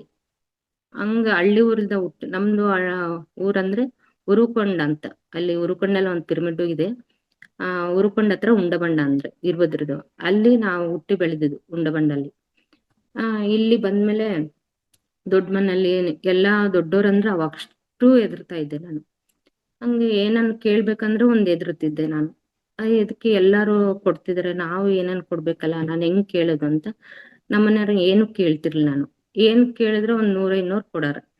ಅದಕ್ಕೆ ಅಷ್ಟೇ ಒಂದ್ 100-200 ಕೊಟ್ಟೆ. ಮತ್ ಏನ್ ಮಾಡೋದು, ನಾನು ಏನಾದ್ರು ಕೊಡ್ಬೇಕಂತ ಅವಾಗ ಅಂದ್ಕಂತ ಇದ್ದೆ. ನೋಡ್ರಿ ಗುರುಗಳು ನಮ್ಗೆ ಹೆಂಗ್ ಸಹಾಯ ಮಾಡ್ತಾರಂದ್ರೆ, ಅಷ್ಟ್ರಾಗೆ ನಮ್ ತಂದೆ ತಾಯಿ ಬಂದ್ರು. ನಮ್ ತಂದೆ ತಾಯಿ 2 ಎಕರೆನೋ ಅವಾಗ ಹೊಲ ಇತ್ತು, ಅದನ್ನ ಮಾಡಕ್ ಆಗಲ್ಲ ಅಂತ ನಮ್ ತಂದೆ ಏಜ್ ಆಗಿತ್ತಂತ ಮಾರ್ಬಿಟ್ಟು ಎಲ್ಲಾರ್ಗು ಹಂಚ್ಬಿಟ್ಟು ಮಗಳಿಗೆ ಕೊಟ್ ಬರೋಣ ಅಂತ ನಾವ್ ಊರಿಗ್ ಬಂದ್ರು. ಊರಿಗ್ ಬಂದು 2,000 ನನ್ ಕೈ ಕೊಟ್ರು. ಮಕ್ಳಿಗೆ ಏನಾದ್ರು ಮಾಡ್ಸಮ್ಮ ನಿನ್ ಮಕ್ಳಿಗೆ ಕಿವಿಗೆ ಅದು. 2 ಹೆಣ್ಮಕ್ಳು ಇದ್ರ ನನ್ಗೆ. ಸರಿ ಆಯ್ತಂತ ಕೊಟ್ಟು ಹೋದ್ರು. ಕೊಟ್ಟು ಹೋದ್ಮೇಲೆ ನನಗೆ ಏನೇನ್ ಕೊಡ್ಬೇಕು ಕೊಡ್ಬೇಕಂತ ನನ್ಗಿತ್ತ. ನಾನು 2 ದಿವಸ ಅದು ತೆಗಿಯೋದು ನೋಡೋದು ಹಂಗೆ ಒಳಗಿಡೋದು. ಮಕ್ಕಳಿಗೆ ಅಂತ ಕೊಟ್ಟಿದ್ದಾರೆ, ಇದು ನಾನ್ ಕೊಡ್ಬೇಕು ಬೇಡ ನಂಗೆ ಗೊತ್ತಿಲ್ಲ. ಮತ್ತೆ ಏನೋ ಧೈರ್ಯ ಮಾಡಿ ಯಾರಿಗೂ ಹೇಳೋದ್ ಬೇಡ, ನಾನೊಂದು ಕೊಡ್ಬೇಕಂತ ಅಂದ್ಕೊಂಡಿನಿ, ಕೊಟ್ಬಿಡೋಣಂತ ಆ 2,000ನೂ ಪಿರಮಿಡ್ ಕೊಟ್ಟೆ. ಆ ಕೊಟ್ಟಿರೋದು ಎಷ್ಟು ಖುಷಿ ಆಯ್ತಂದ್ರೆ ನನ್ಗೆ ಅಷ್ಟು ಖುಷಿ ಆಯ್ತು. ಕೊಡಬೇಕಂದ್ರೆ ಎಷ್ಟು ಖುಷಿ ಇರುತ್ತಂದ್ರೆ ಅವಾಗ ಗೊತ್ತಾಯ್ತು ನನ್ಗೆ, ಯಾವಾಗ್ಲೂ ಕೊಡೋದು ಅಂದ್ರೆ ಇಷ್ಟು ಕೊಡೋದ್ ಕಲಿಬೇಕು, ಅಷ್ಟು ಕೊಡೋದ್ರಲ್ಲಿ ಅಷ್ಟು ತೃಪ್ತಿ, ಅಷ್ಟು ಖುಷಿ ಇರುತ್ತಂತ ಅವಾಗ ಗೊತ್ತಾಯ್ತು ನನ್ಗೆ. ಅವಾಗ ಅದ್ ಕೊಟ್ಟಾದ್ಮೇಲೆ ನನ್ಗೆ ಏನ್ ಬೇಕೋ ಎಲ್ಲ ಸಿಕ್ತು. ಅವಾಗ ಮಕ್ಕಳಿಗೆಲ್ಲ ಮಾಡ್ಸಿದ್ದಾಯ್ತು ಎಲ್ಲ. ಆ ಧ್ಯಾನದಲ್ಲಿ ಅಷ್ಟು ಖುಷಿ, ಅಷ್ಟು ನೆಮ್ಮದಿ. ನಮ್ ಭೌತಿಕವಾಗಿ ಅಷ್ಟು ಖುಷಿ ಇರಲ್ಲ, ಅಧ್ಯಾತ್ಮ ಬಗ್ಗೆ ಅಂದ್ರೆ ಅಷ್ಟು. ಧ್ಯಾನಕ್ ಬಂದ್ಮೇಲೆ, ಧ್ಯಾನಕ್ ಮುಂಚೆ ಎಷ್ಟು ನಾನು ನೋವು ತಿಂತಿದ್ದೆ ಅಂದ್ರೆ ಧ್ಯಾನಕ್ ಬಂದಾದ್ಮೇಲೆ ಅಷ್ಟು ಹ್ಯಾಪಿಯಾಗಿ ಅಷ್ಟು ಖುಷಿ ಇದ್ದೆ. ಆಮೇಲೆ ಇನ್ನೊಂದೇಂದ್ರೆ, ಧ್ಯಾನಕ್ ಮುಂಚೆ ನನಗೆ 6 ಪಾಯಿಂಟ್ ಇತ್ತು. 6 ಪಾಯಿಂಟ್ ಇದ್ದಾಗೆ ಫುಲ್ಲು ಸಂಜೆ ಆಗೈತಂದ್ರೆ ಫುಲ್ಲು ಜ್ವರ ಬಂದ್ ಮಲಗ್ತಿದ್ದೆ. ಒಂದ್ 15 ದಿವಸ ಫುಲ್ ಜ್ವರ ಬರೋದು ಮಲ್ಗೋದು ಸಂಜೆ ಆಗೈತಂದ್ರೆ. ಅದಾದ ಮತ್ತೆ ಎಲ್ಲಾ ಚೆಕ್ ಮಾಡ್ಸಿ, ಯಾಕೆ ಈ ತರ ಆಯ್ತಂದ್ರೆ ಚಳ್ಳಕೆರೆನಾಗೆಲ್ಲೂ ಸರಿ ಹೋಗ್ಲು. ಮತ್ತೆ ಒಂದ್ಸಲ ಪೀರಿಯಡ್ಸ್ ಪ್ರಾಬ್ಲಮ್ ಇತ್ತು, ತುಮಕೂರಿಗೆ ಕರ್ಕೊಂಡ್ ಹೋದ್ರು ನಮ್ಮನೇಲಿ. ತುಮಕೂರಿಗೆ ಕರ್ಕೊಂಡ್ ಹೋದ್ರೆ, ಇಲ್ಲ ಈ ಅಮ್ಮನ್ಗೆ ಫುಲ್ ಬ್ಲಡ್ ಕಡಿಮೆ ಇದೆ, 6 ಪಾಯಿಂಟ್ ಇದೆ, ಅದಕ್ಕೆ ಇಷ್ಟು ಸುಸ್ತಾಗ್ತಿದ್ದಾರೆ, ಬ್ಲಡ್ ಹಾಕ್ಸ್ಬೇಕು ಅಂತೇಳಿ. ಸರಿ ಬ್ಲಡ್ ಹಾಕ್ಸೋದ್ ಬೇಡ ಅಂತ ಬ್ಲಡ್ ಇಂಪ್ರೂವ್ ಆಗೋದು ಮಾತ್ರೆ ಕೊಡ್ತಾ ಇದ್ರು. ಅದಾಯ್ತು. ಮತ್ತೆ ಧ್ಯಾನಕ್ ಬಂದಾದ್ಮೇಲೆ, ಅವಾಗ 6 ಪಾಯಿಂಟ್ ಇದ್ದಾಗೆ ನಾನು ಅಷ್ಟು ಸುಸ್ತಾಗ್ತಿದ್ದೆ. ಧ್ಯಾನಕ್ ಬಂದಾದ್ಮೇಲೆ ಮತ್ತೆ 4 ಪಾಯಿಂಟ್ ಆಯ್ತು. ಅದಾದ್ ಮತ್ತೆ ಇಂಪ್ರೂವ್ ಆಗಿತ್ತು. ಧ್ಯಾನಕ್ ಬಂದಾದ್ಮೇಲೆ ಅದೇನ್ ನೋಡ್ರಿ, ನನ್ಗೆ ಆ 4 ಪಾಯಿಂಟ್ ಆದ್ರೇನು ಒಂಚೂರು ಸುಸ್ತಾಗಿಲ್ಲ ನನ್ಗೆ ಧ್ಯಾನಕ್ ಬಂದಾದ್ಮೇಲೆ. ಅಷ್ಟು ಕೆಲ್ಸ ಮಾಡ್ತಿದ್ದೆ ನಾನು. ದೊಡ್ಡದ್ ಮನೆ, ನಮ್ಮನೆಗ ಅಷ್ಟೊಂದ್ ಜನ, ಎಷ್ಟು ಕೆಲ್ಸ ಇರ್ತಿತ್ತು ಅವಾಗಂದ್ರೆ. ಅವಾಗೆಲ್ಲ ಕೆಲ್ಸದವ್ರಿಲ್ಲ, ವಾಷಿಂಗ್ ಮಿಷಿನ್ ಇಲ್ಲ, ಏನು ಎಲ್ಲ ನಾವೇ ಮಾಡ್ಕೋಬೇಕಾಯ್ತು. ಹಂಗೆ ಬಟ್ಟೆ ಒಗೆಯೋದು, ಮನೆ ಕೆಲ್ಸ, ಅಷ್ಟು ಕೆಲ್ಸ ಮಾಡಿದ್ರು 4 ಪಾಯಿಂಟ್ ಇದ್ರೇನು ಒಂದ್ ದಿವಸ ನಾನು ಸುಸ್ತಾಗಿ ಮಲ್ಗೇ ಇಲ್ಲ. 4 ಪಾಯಿಂಟ್ ಧ್ಯಾನಕ್ ಬಂದಾದ್ಮೇಲೆ ಈ ತರ ಅದಾಯ್ತು. ಮತ್ತೆ ದುರ್ಗಕ್ಕೆ ಹೋದಾಗೆ ಡಾಕ್ಟ್ರು ಬಸ್ಸಲ್ಲಿ ಹೋಗಿದ್ದು. ಬಸ್ ಡಾಕ್ಟ್ರೇ ಕೇಳೋರು, ಹೆಂಗ್ ಬಂದಮ್ಮ ನೀನು ಇಷ್ಟು 4 ಪಾಯಿಂಟ್ ಆಗಿದ್ಯಲ್ಲ, ಯಾವ ತರ ಕಾರಲ್ಲಿ ಬಂದ್ರ ಬಸ್ಸಲ್ಲಿ ಬಂದಿಸ ನಾವು, ನೀನ್ ಮನ್ಸೋಳಲ್ಲ ಬಿಡಮ್ಮ, ಯಾವ ಇಷ್ಟು 4 ಪಾಯಿಂಟ್ ಇದ್ದವ್ರಿಗೆ ನಿಂದ್ರಕ್ಕೂ ಆಗಲ್ಲ, ಕುಂದ್ರಕ್ ಆಗಲ್ಲ, ಅಷ್ಟು ಸುಸ್ತಾಗ್ತಾರೆ, ನೀನ್ ಇಷ್ಟ ಆರಾಮಾಗಿ ಬಂದಿದ್ಯಾ ಅಂತಂದ್ರು. ಏನ್ ಮಾಡ್ತೀಯಮ್ಮ ನೀನು, ಏನ್ ಊಟ ಮಾಡ್ತೀಯ, ಏನ್ ದಿವಸ ಎಲ್ಲ ಮಾಮೂಲಾಗಿ ಊಟ ಮಾಡ್ತೀನಿ, ಹಿಂಗೆ ನಾನು ಧ್ಯಾನ ಮಾಡ್ತೀನಿ ಅಂತ. ಏನ್ ಧ್ಯಾನಮ್ಮ ನಮಗೂ ಹೇಳ್ಕೊಡು, ಯಾವ ತರ ಮಾಡ್ತೀಯ ನೀನು ಅಂತ ಡಾಕ್ಟ್ರು ದುರ್ಗದಲ್ಲಿ. ಈ ತರ ಮಾಡ್ತೀನಿ. ಸರಿ ಇದು ಆಯ್ತು, ನೀನ್ ಮಾಡೋದ್ ನೀನ್ ಕಂಟಿನ್ಯೂ ಮಾಡು, ನಾವ್ ಹೇಳ್ದಂಗು ಕೇಳಮ್ಮ ನೀನು ಅಂತ, ಬ್ಲಡ್ ಹಾಕ್ಸ್ಕ ಅಂತ. ಸರಿ ಆಯ್ತಂತ 2 ಬಾಟ್ಲಿ ಬ್ಲಡ್ ಹಾಕ್ಸ್ರು. ನನಗೆ ಹಂಗೆ 2-3 ಸಲ ಈ ತರ ಆಯ್ತು. ನನಗೇನಂದ್ರೆ ಬ್ಲಡ್ ಹಾಕ್ಸ್ರೆ ಆ ಬ್ಲಡ್ ಫುಲ್ ಹೊರ್ಗಡೆ ಹೋಗೋವರೆಗೂ ಸಿಕ್ಕಾಪಟ್ಟೆ ಬ್ಲೀಡಿಂಗ್ ಆಗ್ತಿತ್ತು. ಆ ಬ್ಲಡ್ ಯಾವಾಗ ಅದು ಫುಲ್ ಹೋಗುತ್ತೋ ಅವಾಗ ಮತ್ತೆ ನಾರ್ಮಲ್ ಆಗಿರ್ತಿದ್ದೆ, ಆರಾಮಾಗಿರ್ತಿದ್ದೆ ನಾನು. ಆ ಬ್ಲಡ್ ಹೋಗೋ ಫುಲ್ ನನ್ಗೆ ಮೈ ನೋವು ಅಂದ್ರೆ ಅಷ್ಟು ಮೈ ನೋವು, ಬ್ಲಡ್ ದೇಹದಲ್ಲಿ ಇರೋವರೆಗೂ ಅಷ್ಟು ಮೈ ನೋವು, ಕೈ ನೋವು, ಮೈ ನೋವು, ಬೆನ್ನೋವು, ಸೊಂಟು, ಏನು ಕೆಲಸ ಮಾಡಕ್ ಆಗ್ತಿಲ್ಲ. ಬೇರೆ ಬ್ಲಡ್ ನನ್ ದೇಹಕ್ಕೆ ಸೇರ್ಕೊಂಡೈತಂದ್ರೆ ಏನು ಕೆಲಸ ಮಾಡಕ್, ಯಾವಾಗ 2-3 ತಿಂಗಳು ಆ ಬ್ಲಡ್ ಹೊರಗೆ ಹೋಗುತ್ತಾಡ ಮತ್ತೆ ನಾರ್ಮಲ್ ಆಗಿ ನಾನು ಮಾಮೂಲಾಗ 4 ಪಾಯಿಂಟ್ ಇದ್ರೆ ನಾನು ಅಷ್ಟು ಕೆಲಸ ಮಾಡ್ತಿದ್ದೆ. ಒಂದ್ಸಲ ಈ ತರ ಹಿಂಗೆ ಪ್ರೇಮ್ನಾಥ್ ಸರ್ ಬಂದಿದ್ರು ಚಳ್ಳಕೆರೆಗೆ. ಸರ್ ನಂಗೆ ಈ ತರ ಬ್ಲಡ್ ಕಡಿಮೆ ಇರುತ್ತೆ, ಈ ತರ ಬ್ಲಡ್ ಹಾಕ್ಸ್ರಿ, ಈ ತರ ನಂಗೆ ಸುಸ್ತಾಗುತ್ತೆ, ಮತ್ತ ಅದಿಲ್ಲ ಅಂದ್ರೆ ನಾನು ನಾರ್ಮಲ್ ಆಗಿ ಆರಾಮಾಗಿರ್ತೀನಿ ಸರ್, ಬ್ಲಡ್ ಕಡಿಮೆ ಆಯ್ತಂತ ನಂಗೆ ಏನು ಅನ್ಸಲ್ಲ, ನೀನ್ ಬ್ಲಡ್ ತಗೊಂಡ್ ಏನ್ ಮಾಡ್ತೀಯಮ್ಮ, ನೀನ್ ಆರಾಮಾಗಿ ಆರೋಗ್ಯವಾಗಿದೆಯಲ್ಲ, ಬ್ಲಡ್ ಇನ್ ನಿನ್ ಚಿಂತೆನೆ ಮಾಡ್ಬೇಡ, ನೀನ್ ಪಾಡಿ ನೀನ್ ಧ್ಯಾನ ಮಾಡ್ಕೊಂತ ಹೋಗಂತ. ಸರಿ ಆಯ್ತಂತ ನನ್ಗೆ ಏನ್ ಸುಸ್ತ ಆಗ್ತಿರ್ಲ ಏನಲ್ಲ. ಒಂದ್ಸಲ ಹಿಂಗೆ ಮತ್ತೆ ಹಂಗೆ ಆಯ್ತು, ಮತ್ತೆ 4 ಪಾಯಿಂಟ್. ನಮ್ಮನೆಲ್ಲ ಫುಲ್ಲು ನೀನ್ ಧ್ಯಾನ ಧ್ಯಾನ ಅಂತ ಬರೀ ಹಿಂಗ್ ಈ ತರ ಫುಲ್ ಬ್ಲಡ್ ಆದ್ರೂ ಏನು ಕೇರ್ ತಾಂತಿಲ್ಲ ಅಂತ ನನ್ ಮಕ್ಳು, ನಮ್ಮನೆಯವರು, ನಮ್ಮತ್ತೆ ಎಲ್ಲಾ ಭಯಕ್ ಶುರು ಮಾಡ್ಬಿಟ್ಟು. ಮತ್ತೆ ಯಾವಾಗ ಒಂದ್ 3-4 ವರ್ಷ ಆಯ್ತು, ಮತ್ತೆ ಅವಾಗ ಹಂಗೆ ಕಡಿಮೆ ಆಯ್ತು. ಕಡಿಮೆ ಆದ್ರೂ ಮತ್ತೆ ಅವಾಗ ಪ್ರೇಮ್ನಾಥ್ ಸರ್ ಹೇಳಿದ್ದು ಮತ್ತೆ ನೆನ್ಸ್ಕೊಂಡ್ರೆ, ಅವಾಗ ಮತ್ತೆ ಎಲ್ಲಾರು ಮತ್ತೆ ಅವಾಗ ಬ್ಲಡ್ ಇಂಪ್ರೂವ್ ಆಗಿ ಮಾತ್ರೆ ಎಲ್ಲ ಕೊಟ್ರು. ಮತ್ತೆ ಅವಾಗ ಸರಿ, ಈ ತರ ಯಾವಾಗ್ಲೂ ಈ ತರ ಆಗ್ತಾನೆ ಇತ್ತು. ಇವಾಗ ಒಂದ್ 3-4 ವರ್ಷ ಆಯ್ತು, ಮಾತ್ರೆ ತಗೊಳಲ್ಲ, ಡಾಕ್ಟರ್ ಹತ್ರ ಹೋಗಲ್ಲ, ಏನ್ ಯಾರ್ಗ್ ಏನಾದ್ರು ನನ್ಗೂ ಏನು ಹೇಳಕ್ಕೆ ಹೋಗಲ್ಲ, ಏನಿದ್ರುನು ಧ್ಯಾನದಲ್ಲೇ ಕ್ಯೂರ್ ಮಾಡ್ಕೊಂತೀನಿ ನಾನು. ಈ ತರ ನಮ್ಮನೆಯವ್ರಿಗೆ ಏನೋ ಒಂದ್ ಸ್ವಲ್ಪ ಚೆನ್ನಾಗಿಲ್ಲ ಅಂದ್ರೆ ಸಾಕ್ ಮಾತ್ರಕ್ಕ ಡಾಕ್ಟರ್ ಹತ್ರ, ಅದಕ್ಕೆ ಯಾರಿಗೂ ಏನು ಹೇಳಕ್ಕೆ ಹೋಗಲ್ಲ, ಏನಿದ್ರುನು ನನ್ಗೆ ಧ್ಯಾನದೆಲ್ಲ ಮಾಡ್ಕೊಂತೀನಿ. ಈ ತರ ಆಯ್ತು. ಮತ್ತೆ ಅದು 2,000 ಕೊಟ್ಟೆ ಪಿರಮಿಡ್ಗೆ. ಅದಾಗತ್ತಡ ಮತ್ತೆ ಪಿರಮಿಡ್ ಆಯ್ತು, ಪಿರಮಿಡ್ ಎಲ್ಲ ಓಪನ್ ಆಯ್ತು. ಖುಷಿಯಾಗಿ ಎಲ್ಲ ಇದ್ ಮಾಡಿದ್ವಿ. ಮತ್ತೆ ನನಗೆ ನಮ್ಮ ಮನೆ ಹತ್ರ ಅಲ್ಲಿ ದೂರ ಆಯ್ತು. ನಮ್ಮ ಮನೆಗೆ ಪಿರಮಿಡ್ಗೆ ತುಂಬಾ ದೂರ ಆಯ್ತು. ನಾನು ಹಂಗೆ ಕಂಟಿನ್ಯೂ ಮಾಡ್ತಾ ಇದ್ದೆ, ನಡ್ಕೊಂಡ್ ಬರ್ತಾ ಇದ್ವಿ. ಕೆಲವು ಜನ ಬರ್ತಾ ಬರ್ತಾ ಬಿಟ್ಬಿಡ್ರಿ ನಮ್ಮ ಮನೆ ಹತ್ರ, ದೂರ ಆಗುತ್ತೆ ಅಮ್ಮ, ನಮ್ಗೆ ಆಗಲ್ಲ ಅಂತ. ಸರಿ, ನನಗೆ ಯಾರೋ ಒಬ್ರು ಸಿಕ್ತಿದ್ರು ಜೊತೆಗೆ. ಸರಿ ಆಯ್ತಂತ ಹೋಗ್ತಿದ್ದೆ, ಬರ್ತಿದ್ದೆ. ಮತ್ತೆ ಬರ್ತಾ ಬರ್ತಾ ನನ್ಗೆ ಒಂದ್ ಟೈಮು ನಾನು ಗಾಡಿನಾಗೆ ಬರ್ತಾ ಇದ್ದೆ, ನಮ್ಮ ಮನೆಯವ್ರು ಬಂದು ಕರ್ಕೊಂಬರ್ತೀನಿ, ನಾನು ಒಂದ್ ಟೈಮ್ ಆಟೋದಾಗ ಹೋಗ್ತಿದ್ದೆ. ಇದೆಲ್ಲ ಆಯ್ತು. ಮತ್ತೆ ಇಲ್ಲಪ್ಪ, ನಮ್ಗೆ ಬಹಳ ದೂರ ಆಗುತ್ತೆ, ನಿಮ್ಮನೆಗೆ ಶುರು ಮಾಡಮ್ಮ ಅಂತಂದ್ರು. ಸರಿ ಆಯ್ತಂತ ನಮ್ಮನೆಗೆ ಶುರು ಮಾಡಕ್ಕೆ ಮಾಡ್ದೆ. 21 ದಿವಸ 41 ದಿವಸ ಡೈಲಿ ಆಯ್ತಾ ನಮ್ಮನೆಗೆ ಶುರು ಮಾಡಿ. ಮತ್ತೆ ನಮ್ಮನೆಗೆ ಒಬ್ರು ಕರೆದ್ರೆ ಒಬ್ರು ಬರ್ತಿದ್ರು, ಧ್ಯಾನ ಕರೆದ್ರೆ. ಅದಕ್ಕೆ ಒಬ್ರು ಬರ್ತಾರೆ, ನಾನು ಮನೆ ಮನೆಗೆ ಹೋಗಿ ಅಲ್ಲೇ ಅವ್ರ ಮನೆಯಲ್ಲೇ ಧ್ಯಾನ ಮಾಡಿಸ್ರಿ, ಎಲ್ಲಾರು ಕುತ್ಕೊಂತಾರಲ್ಲ ಅಂತ ನನ್ಗೆ ಆ ತರ ಮೆಸೇಜ್ ಬಂತು. ಎಲ್ಲರ ಮನೆಗೆ ಹೋಗಿ ಧ್ಯಾನ ಮಾಡಕ್ಕೆ ಶುರು ಮಾಡಿದ್ವಿ. 41 ದಿವಸ ಹಂಗೆ ಎಲ್ಲಾರ ಮನೆಗೂ ಮಾಡಿದ್ವಿ. ಎಲ್ಲಾರು ಮನೆಗ್ ಮಾಡಿದ್ಮೇಲೆ ಎಲ್ಲಾರು ಹಂಗೆ ಅನ್ನೋರು, ಬಹಳ ಚೆನ್ನಾಗ್ ಒಳ್ಳೆ ಕೆಲಸ ಮಾಡ್ತೀಯಮ್ಮ, ನಮ್ಮ ಮನೆಗ್ ಬಂದು ಧ್ಯಾನ ಮಾಡ್ಸಿ, ನಿಂಗೆ ಎಷ್ಟು ಥ್ಯಾಂಕ್ಸ್ ಕೃತಜ್ಞತೆ ಹೇಳಿದ್ರು ಕಡಿಮೆನ ಅಂತ. ಒಂದ್ ಮನೇಲಂತೂ ಅಜ್ಜಿ ಎದ್ದು ಓಡಾಡಕ್ಕೆ ಬರ್ತಿಲ್ಲ, ಫುಲ್ ಹಾಸಿಗೆ ಹಿಡಿದ್ ಬಿಟ್ಟಿದ್ರು ಅವರು. ನಾವೇನ್ ಮಾಡಿದ್ವಿ, ಅವಾಗೆಲ್ಲ ತಿಪ್ಪಾರೆಡ್ಡಿ ವಿ ಎಸ್ ನಾಗರಾಜು ನಮ್ಗೆಲ್ಲ ತುಂಬಾ ಹೆಲ್ಪ್ ಮಾಡ್ತಿದ್ರು. ಇನ್ನ ರಘು ಸರು ಎಲ್ಲಾ ಬರ್ತಿದ್ರು ನಮ್ ಜೊತೆಗೆಲ್ಲ. ನಾವೇನ್ ಮಾಡಿದ್ವಿ, 4 ಗೋಡೆಗೆ ಕ್ರಾಪ್ ಸರ್ಕಲ್ ಹಾಕ್ಬಿಟ್ಟು, ಅವ್ರ ಹಾಸಿಗೆ ಕೆಳಗೆ ಕ್ರಾಪ್ ಸರ್ಕಲ್ ಹಾಕ್ಬಿಟ್ಟು ಮಲ್ಕೊಂಡೆ ನೀವು ಧ್ಯಾನ ಮಾಡ್ರಿ ಅಂತ ಹೇಳ್ತಿದ್ವಿ. ಈ ತರ ಕೈಲಿ ಮಾಡ್ಬಿಟ್ಟು, ಕಾಲ್ ಮೇಲೆ ಕಾಲ್ ಹಾಕ್ಬಿಟ್ಟು ಕಣ್ ಮುಚ್ಕೊಂಡು ಉಸಿರಾಟದ ಮೇಲೆ ಗಮನ ಕೊಡ್ರಿ ಅಂತ ಹೇಳ್ತಾ ಇದ್ವಿ. ಸರಿ ಆಯ್ತಂತ ಮತ್ತೆ ಅವರು 41 ದಿವಸ ಮುಗಿಯೋಷ್ಟೊತ್ತಿಗೆ ಆ ಅಜ್ಜಿ ಹಾಸಿಗೆ ಬಿಟ್ಟು ಹೊರ್ಗಡೆ ಒಂದೊಂದ್ ಹೆಜ್ಜೆ ಬರಕ್ಕೆ ಶುರು ಮಾಡಿದ್ರು. ಅವಾಗ ಅಕ್ಕಪಕ್ಕಿರೋರೆಲ್ಲ ತುಂಬಾ ಖುಷಿ ಆಗೋರು.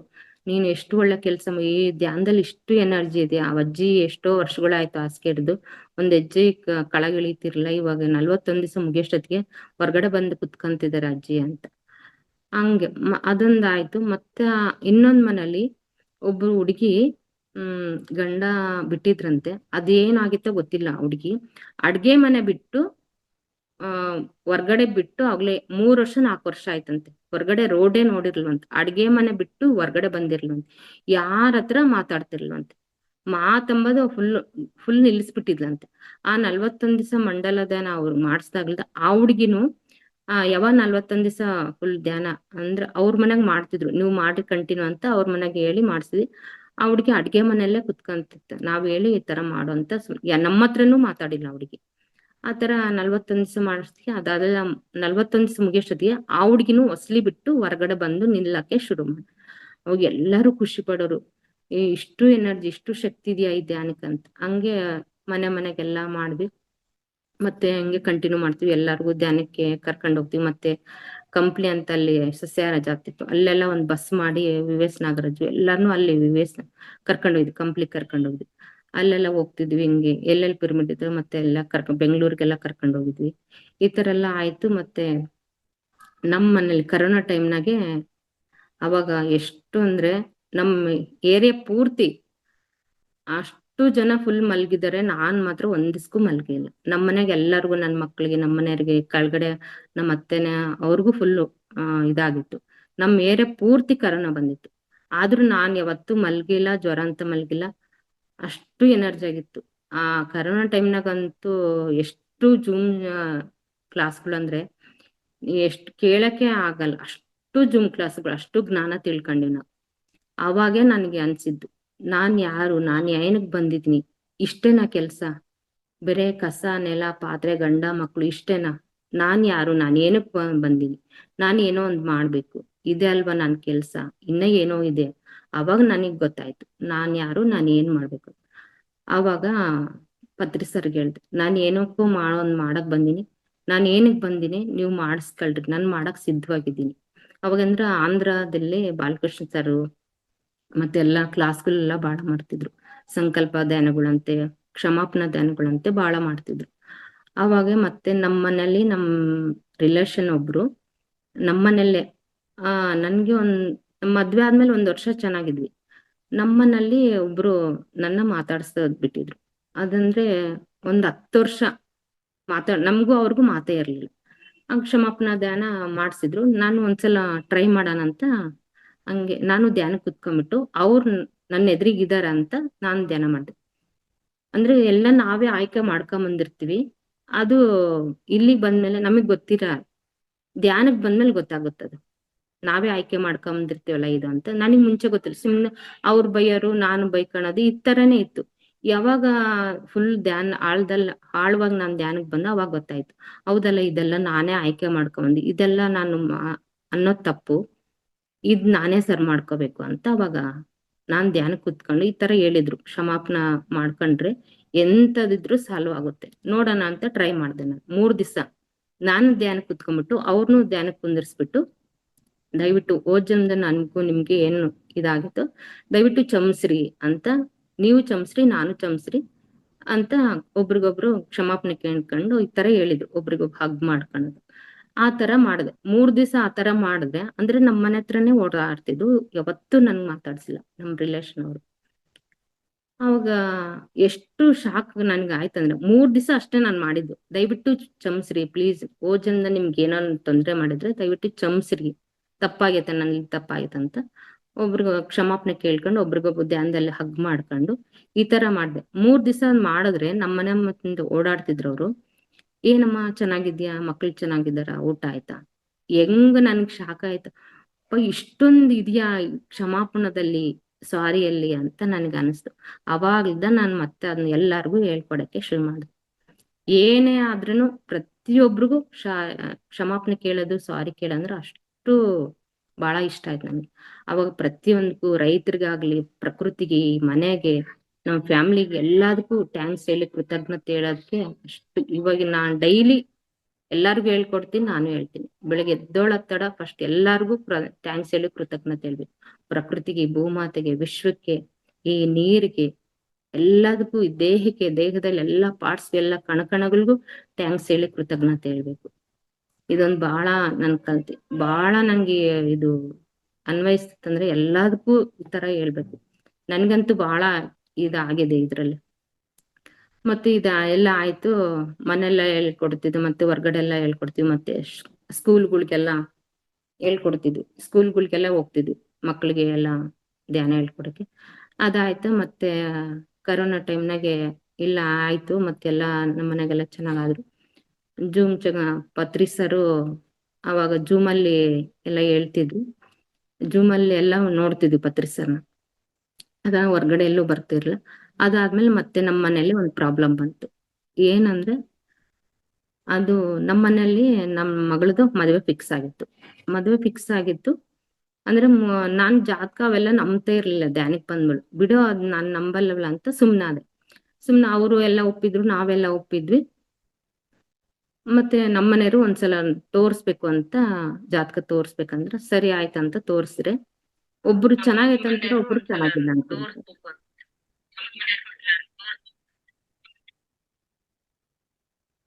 ಹಲೋ ಹಲೋ ಮೇಡಮ್ ಕೇಳಿಸಿದ್ಯಾ? ಹಾ ಕೇಳಿಸ್ತಿದೆ, ಮಾತಾಡಿ ಮೇಡಮ್, ಡಿಸ್ಟರ್ಬೆನ್ಸ್ ಇಲ್ಲ. ಮತ್ತೆ ಒಂದ್ ಕಡೆ ಚೆನ್ನಾಗೈತೆ ಅಂತಾರೆ, ಒಂದ್ ಕಡೆ ಚೆನ್ನಾಗಿಲ್ಲ ಅಂತಾರೆ. ಸರಿ ಏನ್ ಮಾಡೋದಂದ್ರೆ, ಮತ್ತೆ ಅದ್ ಏನ್ ಹೇಳ್ತಿದಾರಂದ್ರೆ ಜಾತಕ, ಒಂದ್ ಕಡೆ ಏನ್ ಹೇಳ್ತಾರೆ, ಮದ್ವೆ ಆದ್ರೆ 1 ವರ್ಷ ಅಷ್ಟೇ ಹುಡುಗಿ ಗಂಡನ್ ಜೊತೆಗಿರೋರು, ಡೈವರ್ಸ್ ಆಗುತ್ತೆ ಅಂತ ಹೇಳಿದ್ರು. ಇನ್ನೊಂದ್ ಕಡೆ ಮತ್ತೇನ್ ಹೇಳ್ತಾರೆ, ಮಕ್ಳಾಗಲ್ಲ ಅಂತ ಹೇಳಿದ್ರು. ಏನ್ ಮಾಡೋದಪ್ಪ, ಅಲ್ಲಿಗೆ 2 ವರ್ಷ ಗ್ಯಾಪ್ ಮಾಡಿದ್ವಿ, ನೋಡೋಣ ಅಂತ. ಮತ್ತೆ ನಮ್ಮನೆಯವ್ರು ಹೇಳಿದ್ರು, ನನಗೇನ್ ಅನ್ಸ್ತು, ಮತ್ತೆ ಡೈರಿ ಅಳ್ತಾ ಇದೆ. ಕರೋನಾ ಟೈಮ್ನಾಗ ಒಂದ್ ಮೀನಾ ಅಂತ ನನಗೊಂದ್ ಲಿಂಕ್ ಕೊಟ್ರು. ನನ್ ಫ್ರೆಂಡ್ ಹತ್ರ ಹೇಳ್ಕೊಂಡೆ, ಮೀನಾ ಈ ತರ ಐತೆ ಮೀನಾ ಅಂದ್ರೆ, ಸರಿ ಇದು ಲಿಂಕ್ 41 ದಿವಸ ಮಂಡಲ ಧ್ಯಾನ ನೀನು ಅಟೆಂಡ್ ಆಗುವಂತ. ಸರಿ ಆಯ್ತಂತ 41 ದಿವಸ ಮಂಡಲ ಧ್ಯಾನ ನಾನು ಅಟೆಂಡ್ ಆದ್ರೆ ಅದು ಎಷ್ಟು ಅಳ್ತಿದ್ದೆ ನಾನು ಅಂದ್ರೆ ಅಷ್ಟು ಅಳ್ತಿದ್ದೆ. ಆದ್ರೂ ಆಲ್ರೆಡಿ ನಾನ್ ಧ್ಯಾನದಲ್ಲಿ ಆದ್ರೂನು ಮಗಳ ಅಂತ ಒಂದಿರುತ್ತೆ, ಏನಕ್ಕಪ್ಪ ಈ ತರ ಆಗ್ತೈತಿ, ಎಷ್ಟು ಪರೀಕ್ಷೆ ನನಗೆ, ಯಾಕೆ ಈ ತರ ಆಗ್ತೈತೆ ಅಂತ. ನಾನು ಅವಾಗ ನನ್ಗೆ ಸೀಮಾ ಮೇಡಮ್ ಪರಿಚಯ ಇದ್ರು. ಅವಾಗ ಮೇಡಮ್ನ ಕೇಳಿದ್ರೆ, ಸೀಮಾ ಮೇಡಮ್ ಸರಿ ಅವರು ಒಂದ್ ಆಯ್ಕೆ ಬಂದಿರ್ತಾರೆ, ಅದ್ ಏನಿದ್ರು ನೀನ್ ಮಾಡಕ್ ಸಿದ್ಧವಾಗಿರ್ಬೇಕು. ಅವ್ರು ಏನ್ ಅಲ್ಲಿ ಆಯ್ಕೆ ಬಂದಿರ್ತಾರೆ, ಪ್ರತಿಯೊಂದು ನೀನಾದ್ರೂ ಅಷ್ಟು, ಮಕ್ಕಳಾದ್ರೂ ಯಾರಾದ್ರೂ ಅಷ್ಟು, ಅಲ್ಲೇ ಎಲ್ಲ ಆಯ್ಕೆ ಆಗಿರುತ್ತೆ. ಅಂತ ತಪ್ಸಕ್ ಯಾರು, ಸ್ವಾಮಿ ಏನು ಜಾತಕ ಏನು ಮಾಡಲ್ಲ, ನೀನು ಏನು ಮಾಡಕ್ಕಾಗಲ್ಲ. ಅದು ಅಲ್ಲಿ ಬ್ರಹ್ಮ ಬರ್ದಿದ್ರೆ ಏನೂ ಆಗಲ್ಲ, ಅವ್ರು ಆಯ್ಕೆ ಬಂದಿರ್ತಾರೆ. ಅದೇನಿದ್ರು ಅದ್ ಮಾಡೋ, ಅದೇನೋ ಕರ್ಮ ಇದ್ರೆ ನೀನ್ ತಾಣಕ್ ರೆಡಿ ಇದೆ. ಇಲ್ಲ ಮೇಡಮ್, ನಾವು ಕರ್ಮ ಬಂದಿದ್ದೆ, ನಾವು ಕಳ್ಕೊಳಕ್ಕೆ ಎಷ್ಟೋ ಜನ್ಮಗಳು ಧ್ಯಾನ ಮಾಡ್ಬೇಕು, ಎಷ್ಟೋ ವರ್ಷಗಳು ಧ್ಯಾನ ಮಾಡ್ಬೇಕು, ಬೇಡ ಅವ್ರ ಕರ್ಮ ತಾಣಕ್ ನಾನ್ ರೆಡಿ ಇಲ್ಲ. ಸರಿ ಮತ್ತೆ ಅದೇನಿದ್ರ ಅದ್ ಮಾಡು ಅಂದ್ರು ಸಿಂಹ. ಮತ್ತೆ ಮಾವತಾರ್ ಬಾಬಾಜಿನೂ ಇನ್ನರ್ ಜರ್ನಿನಲ್ಲಿ 48 ಇನ್ನರ್ ಜರ್ನಿ ಮಾಡ್ಕೊಂಡೆ. ಅಲ್ಲಿನೂ ಬಾಬಾಜಿನೂ ಹಂಗೆ ಹೇಳಿದ್ರು. ಅವಾಗ ಎಷ್ಟು ಕಲ್ತೆ ನಾನು 41 ದಿವಸದಲ್ಲಿ. ಫಸ್ಟ್ ನಿನ್ನನ್ ನೀನು ಪ್ರೀತಿಸ್ಕ, ಎಲ್ಲಾರ್ನೂ ಪ್ರೀತಿಸು, ಜಾತಿ ಭೇದ ಬಿಡು. ಎಷ್ಟು ಕಲ್ತೆ ನಾನು ಅಂದ್ರೆ ಅಷ್ಟು ಕಲ್ತೆ ಅದ್ರಲ್ಲಿ. ಆವಾಗ ನನ್ಗೆ ಹೇಳಿದ್ರು, ಅವರು ಅಲ್ಲಿ ಆಯ್ಕೆ ಮಾಡ್ಕೊಂಡ್ ಬಂದಿರ್ತಾರೆ, ಅದು ಏನಿದ್ರೆ ಅದ್ ಮಾಡ್ಬೇಕು ಅಂತ ಹೇಳಿದ್ರು. ಸರಿ ಅಂತ ಎಲ್ಲ ಅವಾಗ ಜಾತಿ ಭೇದ ಬಿಟ್ಟೆ, ಎಲ್ಲಾರ್ನು ಪ್ರೀತಿಸೋದ್ ಕಲ್ತೆ. ಫಸ್ಟ್ ನಿನ್ನನ್ ನೀನ್ ಪ್ರೀತಿಸ್ಕ ಅಂತಂದ್ರು. ಎಲ್ಲಾ ಒಂದ್ ಪಾಠ ಕಲ್ತಂದ್ರೆ ಹಳೆ ಮಾದೇವ್ ಸತ್ತೋದ್ಲು, ಮತ್ತೆ ಹೊಸ ಮಾದೇವ್ ಉಟ್ಕೊಂಡ್ಲು. ಅಷ್ಟು ಕಲ್ತೆ ನಾನು 41 ದಿವಸದಲ್ಲಿ. ಸರಿ ಆಯ್ತು, ಅದೇನಿದ್ರೆ ಅದು ನಾನ್ ಮಾಡ್ತೀನಿ. ಬಾಬಾಜಿ ಹೇಳಿದ್ರು, ನೀನ್ ಅಳ್ಬೇಡ, ನಿಂದ ಏನೇ ನೋವಿದ್ರು ನಾನ್ ತಗಂತೀನಿ, ನೀನ್ ಈ ವಿಶ್ವದ ಕೆಲ್ಸ ಮಾಡಕ್ ಬಂದಿದ್ಯಾ, ನೀನ್ ಮಾಡು ಅಂತ ಹೇಳಿದ್ರು ಬಾಬಾಜಿ. ಅವಾಗ ಒಂದ್ ಅತ್ತೆ ಅಂದ್ರೆ ಬಾಬಾಜಿ ನನ್ನ ಹತ್ರ ಮಾತಾಡಿದ್ರಂತ ಅಷ್ಟು ಖುಷಿ. ಒಂದ್ ಕಡೆ ಖುಷಿ ಆಗುತ್ತೆ, ಒಂದ್ ಕಡೆ ಅಳು ಬರ್ತೈತೆ. ಅಷ್ಟು ಹತ್ತಿದೀನಿ ನಾನು 3 ದಿವಸ. ಸರಿ ಬಾಬಾಜಿ, ನಾನ್ ನಿನಗ್ ಸರೆಂಡರ್ ಆಗ್ತಿದ್ದೀನಿ, ಅದೇನಿದ್ರೆ ನಿನ್ ಪಾದಕ್ಕೆ ಒಪ್ಪಿಸ್ತೀನಿ, ನನ್ ಮಕ್ಳಲ್ಲ ಅವರು, ನಿನ್ ಮಕ್ಳು ಅಂತ ಬಾಬಾಜಿ ಪಾದಕ್ಕೆ ಒಪ್ಪಿಸ್ಬಿಟ್ಟು ಸರಿ ಆಯ್ತಂತ 2 ಮಕ್ಳು ಮದ್ವೆ ಮಾಡ್ದೆ. ಅದಾದ್ಮೇಲೆ ಮತ್ತೆ 1 ವರ್ಷಕ್ಕೆ ನನ್ಗೆ ಆ ಧ್ಯಾನದಲ್ಲಿ ಏನ್ ಕಾಣಿಸಿತ್ತಂದ್ರೆ, ಆ ಧ್ಯಾನದಲ್ಲಿ ದೊಡ್ಡದೊಂದ್ ಸಮುದ್ರ, ಆ ಸಮುದ್ರ ಮುಂದೆ ಒಂದ್ ದೊಡ್ಡದ್ ಗರ್ಭಗುಡಿ ಇದೆ. ಆ ಗರ್ಭಗುಡಿ ಮುಂದೆ ಒಂದ್ ಲಿಂಗ ಇದೆ, ಕಪ್ಪುದೊಂದ್ ದೊಡ್ಡ ಲಿಂಗ. ಯಾವಾಗ್ಲೂ ಗರ್ಭಗುಡಿಯಲ್ಲಿ ಲಿಂಗ ಇರುತ್ತೆ, ಹೊರ್ಗಡೆ ಇದೆಯಲ್ಲ ಅಂತ ನೋಡ್ತಿದ್ದೀನಿ. ಸುತ್ತಮುತ್ತ ನೋಡ್ತೀನಿ, ಯಾರು ಇಲ್ಲ ಅಲ್ಲಿ. ಮತ್ತಿದು ಗರ್ಭಗುಡಿ ಒಳಗಿಡ್ಬೇಕಲ್ಲ ಲಿಂಗ, ಯಾರನ್ನು ಯಾರನ್ನ ಇದಾರೆ ಅಂತ ಸುತ್ತಮುತ್ತ ಎಲ್ಲ ನೋಡ್ತೀನಿ, ಯಾರು ಇಲ್ಲ. ಅವಾಗ ನಾನೇನ್ ಮಾಡ್ದೆ, ಆ ಲಿಂಗ ತಗೊಂಡೋಗಿ ಗರ್ಭಗುಡಿ ಒಳಗಿಟ್ಟು ಹೊರಗ್ ಬಂದಾದ್ಮೇಲೆ ಓಕೆ ಹೇಳ್ಸಿದ್ರು ಸರ್. ಸರಿ ಆಯ್ತಂತ ಮತ್ತೆ ಸರ್ಗೆ ಹೇಳ್ದೆ, ಬಾಲಕೃಷ್ಣ ಸರಿ ಈ ತರ ನನ್ಗೆ ಆಗಿಂದೆ ಒಳ್ಳೆ ಅನುಭವ ಇದಮ್ಮ, ಚೆನ್ನಾಗಾಗಿದ್ದೀನಿ. ಅವಾಗಂದ್ರೆ ಎಲ್ಲಾರು ಹೇಳೋರು, ನನ್ಗೆ ಈಶ್ವರ ಕಾಣಿಸ್ತಾ, ಪ್ರಕೃತಿ ಕಾಣಿಸ್ತಾ, ಕಲರ್ಸ್ ಕಾಣಿಸ್ತು, ಅದು ಕಾಣಿಸ್ತು, ಆಂಜನೇಯ ಅವ ನಾನೇನ್ ಮಾಡ್ದೆ, ಬಿಡು ಎಲ್ಲಾರ್ಗು ಕಾಣಿಸ್ದಂಗ ನನ್ಗೂ ಕಾಣಿಸಿದ್ಯಲ್ಲ ಅಂತ ಅಲ್ಲಿಗೆ ಕೈ ಬಿಟ್ಟೆ. ಮತ್ತೆ ಮಗಳನ್ ಮದ್ವೆ ಆಯ್ತು, 1 ವರ್ಷ ಆಯ್ತು. 1 ವರ್ಷ ಆದ್ಮೇಲೆ ಮತ್ತೆ ಅದೇ ಕಂಟಿನ್ಯೂ ಆಯ್ತು. ಅದೇ ಒಂದು ದೊಡ್ಡದೊಂದು ಸಮುದ್ರ, ಅದೇ ಒಂದು ಮತ್ತೆ ಲಿಂಗ, ಅದೇ ಒಂದು ಗರ್ಭಗುಡಿ. ಅದಂದ್ರೆ ನಾವು ಭಕ್ತರು ಶಿರಡಿ ಸಾಯಿಬಾಬಾ ಭಜನೆಗೆ ಹೋಗ್ತಿದ್ವಿ ನಾವು ಗುರುವಾರ. ಅದು ಗುರುಪೌರ್ಣಮಿ ಇತ್ತು. ಗುರುಪೌರ್ಣಮೆಲ್ಲ ಸೇವೆ ಮಾಡ್ಬಂದು, ಕೆಲಸ ಮಾಡ್ಬಂದು ಸಂಜೆ 7 ಗಂಟೆ ಹಂಗೆ ನಾನು ಧ್ಯಾನ ಕೂತ್ಕೊಂಡು ಸಂಜೆ ದೀಪ ಹಚ್ಬಿಟ್ಟು, ಅವತ್ತು ಏನ್ ಕಾಣಿಸಿತ್ತು ಮತ್ತೆ ಮನೇಲಿ ಮತ್ತೆ ಅವತ್ತು 1 ವರ್ಷ ಆದ್ಮೇಲೆ ಮತ್ತೆ ಅದೇ ಕಾಣಿಸ್ತು ನನ್ಗೆ. ಮತ್ತೆ ಲಕ್ಷ್ಮಿ ಮೇಡಮ್ ಫೋನ್ ಮಾಡಿದೆ, ಮೇಡಮ್ ಈ ತರ ನನಗ್ ಕಾಣಿಸ್ತೈತೆ, ಏನಿದು ಅಂದ್ರೆ, ನೀನ್ ಕ್ವಶನ್ ಹಾಕ, ನಿನ್ಗ್ ಮತ್ತೆ ಅದೇ ಕಾಣಿಸ್ತೈತೆ. ಮತ್ತೆ ಕ್ವಶನ್ ಹಾಕೊಂಡ್ರೆ, ಆ ಗರ್ಭಗುಡಿ ಏನಿದೋ ಪಿರಮಿಡ್, ಅದು ಆ ಲಿಂಗ ಏನಿದೋ ಆ ಲಿಂಗ ಹೋಗಿ ನಾವು ಪಿರಮಿಡ್ ಒಳಗೆ ನಾವು ಕುತ್ಕೊಂಡು ಧ್ಯಾನ ಮಾಡಿದ್ರೆ ಆ ಲಿಂಗ ಪ್ರತಿಷ್ಠಾಪನೆ ಮಾಡ್ದಂಗೆ. ಈ ತರ ನನ್ಗೆ ಮೆಸೇಜ್ ಬಂತು. ಮತ್ತೆ ಮೇಡಮ್ ಫೋನ್ ಮೇಡಮ್ ಈ ತರ ನನಗ್ ಕಾಣಿಸಿದೆ, ಅದೇ ಕರೆಕ್ಟ್, ನಿನ್ ಮೆಸೇಜ್ ಬಂದಿದೆ ಕರೆಕ್ಟ್, ನೀನ್ ಪಿರಮಿಡ್ ಕಟ್ಟಿಸ್ಬೇಕಂತಿದ್ದಲ್ಲ, ಅದೇ ಪಿರಮಿಡ್ ಕಟ್ಸ್ಬೇಕಂತ ನೀನ್ ಮೆಸೇಜ್ ಕೊಟ್ಟಿದಾರ ಬಾಬಾಜಿ, ಅದೇ ಮಾಡೋದು. ಸರಿ ಆಯ್ತಂತ ಮತ್ತೆ ಬಾಬಾಜಿಗೆ ಹೇಳ್ದೆ, ಬಾಬಾಜಿ ಇದು ನಾನ್ ಮಾಡಕ್ ಸಿದ್ಧವಾಗಿದ್ದೀನಿ, ಮುಂದೆ ನನ್ಗೆ ಏನ್ ಮಾಡ್ಬೇಕೋ ಗೊತ್ತಿಲ್ಲ, ಅದನ್ನ ಎಲ್ಲಿ ಮಾಡ್ಬೇಕೋ ನನಗೇನು ಗೊತ್ತಿಲ್ಲ, ನೀವೇ ದಾರಿ ತೋರ್ಸ್ರಿ. ಅಲ್ಲಿಗೆ ಆಲ್ರೆಡಿ ನಾವ್ 3-4 ಕಡೆ ಜಾಗ ನೋಡ್ವಿ. ನಮ್ ಮಾಡಿ ಮೇಲೆನೆ ನಾನ್ ಮಾಡ್ಬೇಕಂತಿದ್ದು. ನಮ್ ಮಾಡಿ ಮೇಲೆ ಮಾಡ್ಬೇಕಂದ್ರೆ ನಮ್ ಮನೇಲಿ ಒಪ್ಲಿಲ್ಲ. ನೀನು ಮೇಲೆ ಮನೆ ಪಿರಮಿಡ್ ಮಾಡಿದ್ರೆ ಅಂದ್ರೆ ನಮ್ಮ ಹಾಲಲ್ಲೇ ಮೆಟ್ಲೈತೆ, ಡೂಪ್ಲೆಕ್ಸ್ ಇದೆ, ಹಾಲಲ್ಲೇ ಮೆಟ್ಲೆ, ಹೊರ್ಗಡೆ ಎಲ್ಲೂ ಮೆಟ್ಲಿಲ್ಲ. ಎಲ್ಲ ನಮ್ಮ ಮನೇಲಿ ನಮ್ಮ ಇದನ್ನ ಒಪ್ಲಿಲ್ಲ. ಎಲ್ಲೋ ಯಾರು ಬರ್ತಿರ್ತಾರೆ, ಮೇಲೆ ಹೋಗ್ತೀಯಾ, ನೀನ್ ಎಲ್ಲೋ ಇರ್ತೀಯ, ಇವೆಲ್ಲ ಯಾಕೆ, ನೀನ್ ಬೇಡ, ಮೇಲೆ ಮಾಡೋದ್ ಬೇಡ ಅಂತ. ಸರಿ ಆಯ್ತಂತ ಮತ್ತೆ ಇಲ್ಲಿ ಎದುರುಗಡೆ ಒಂದ್ ಕೇಳ್ದೆ, ಮತ್ತೆ ಇನ್ನೊಂದ್ ಕಡೆ 2-3 ಕಡೆ ಕೇಳ್ದೆ, ಎಲ್ಲೋ ಸರಿ. ಮತ್ತೆ ಬಾಬಾಜಿಗೆ ಹೇಳ್ದೆ, ನೀನ್ ಎಲ್ಲಿ ದಾರಿ ತೋರಿಸ್ತೀಯಪ್ಪ, ಅದ್ ನಾನ್ ಮಾಡಕ್ ಸಿದ್ಧವಲ್ಲ. ಸರಿ ಆಯ್ತಂತ ಸುಮ್ನೆ ಇದ್ದೆ, ನಾನು ಧ್ಯಾನ ಮಾಡ್ಕೊಂತೇನಿದ್ದೆ. ಒಂದ್ ಮನೇಲಿ ಒಂದ್ ಪಾಪು ತುಂಬಾ ಅಳ್ತಿತ್ತು. ಎಷ್ಟು 1.5 ತಿಂಗಳು 2 ತಿಂಗಳು ಇತ್ತು ಮಗುಗೆ. ಎಷ್ಟು ಅಳ್ತಿತ್ತಂದ್ರೆ ಮಗು ಅಷ್ಟು ಅಳ್ತಿತ್ತು. ಅದು ಎಲ್ಲಾ ದೃಷ್ಟಿ ತೆಗ್ದಿದ್ದಾರೆ, ತಾಗಿದೆ, ಡಾಕ್ಟರ್ ಹತ್ರ ಎಲ್ಲ ಹೋಗಿದ್ದಾರೆ, ಎಲ್ಲಾ ಆಗಿದೆ, ಎಲ್ಲಾ ಮಾಡಿದಾರೆ, ಆದ್ರೂ ಸುಮ್ನೆ ಆಗ್ತಿಲ್ಲ ಆ ಪಾಪುಗೆ. ಅವಾಗ ಆ ಮಗು ಅಜ್ಜಿನೇ ನನಗ್ ಧ್ಯಾನಕ್ಕೆ ಕರ್ಕೊಂಡೋಗಿ, ಆ ಮೊಮ್ಮಗಿಗೆ ಹುಷಾರಿಲ್ದಂಗಾಗಿ ತುಂಬಾ ಅಳ್ತಿತ್ತು. ಅವರು ಫೋನ್ ಮಾಡಿದ್ರು, ಆಂಟಿ ಈ ತರ ನಂಗೆ ತುಂಬಾ ಅಳ್ತಾ ಇದೆ ಪಾಪು, ನೀವು ಬರ್ತೀರಾ ಮನೆ ಹತ್ರ? ಸರಿ ಆಯ್ತಂತ ನಾನು ನನ್ನ ಫ್ರೆಂಡು ಹೋಗಿ ಧ್ಯಾನ ಮಾಡ್ಸಿ.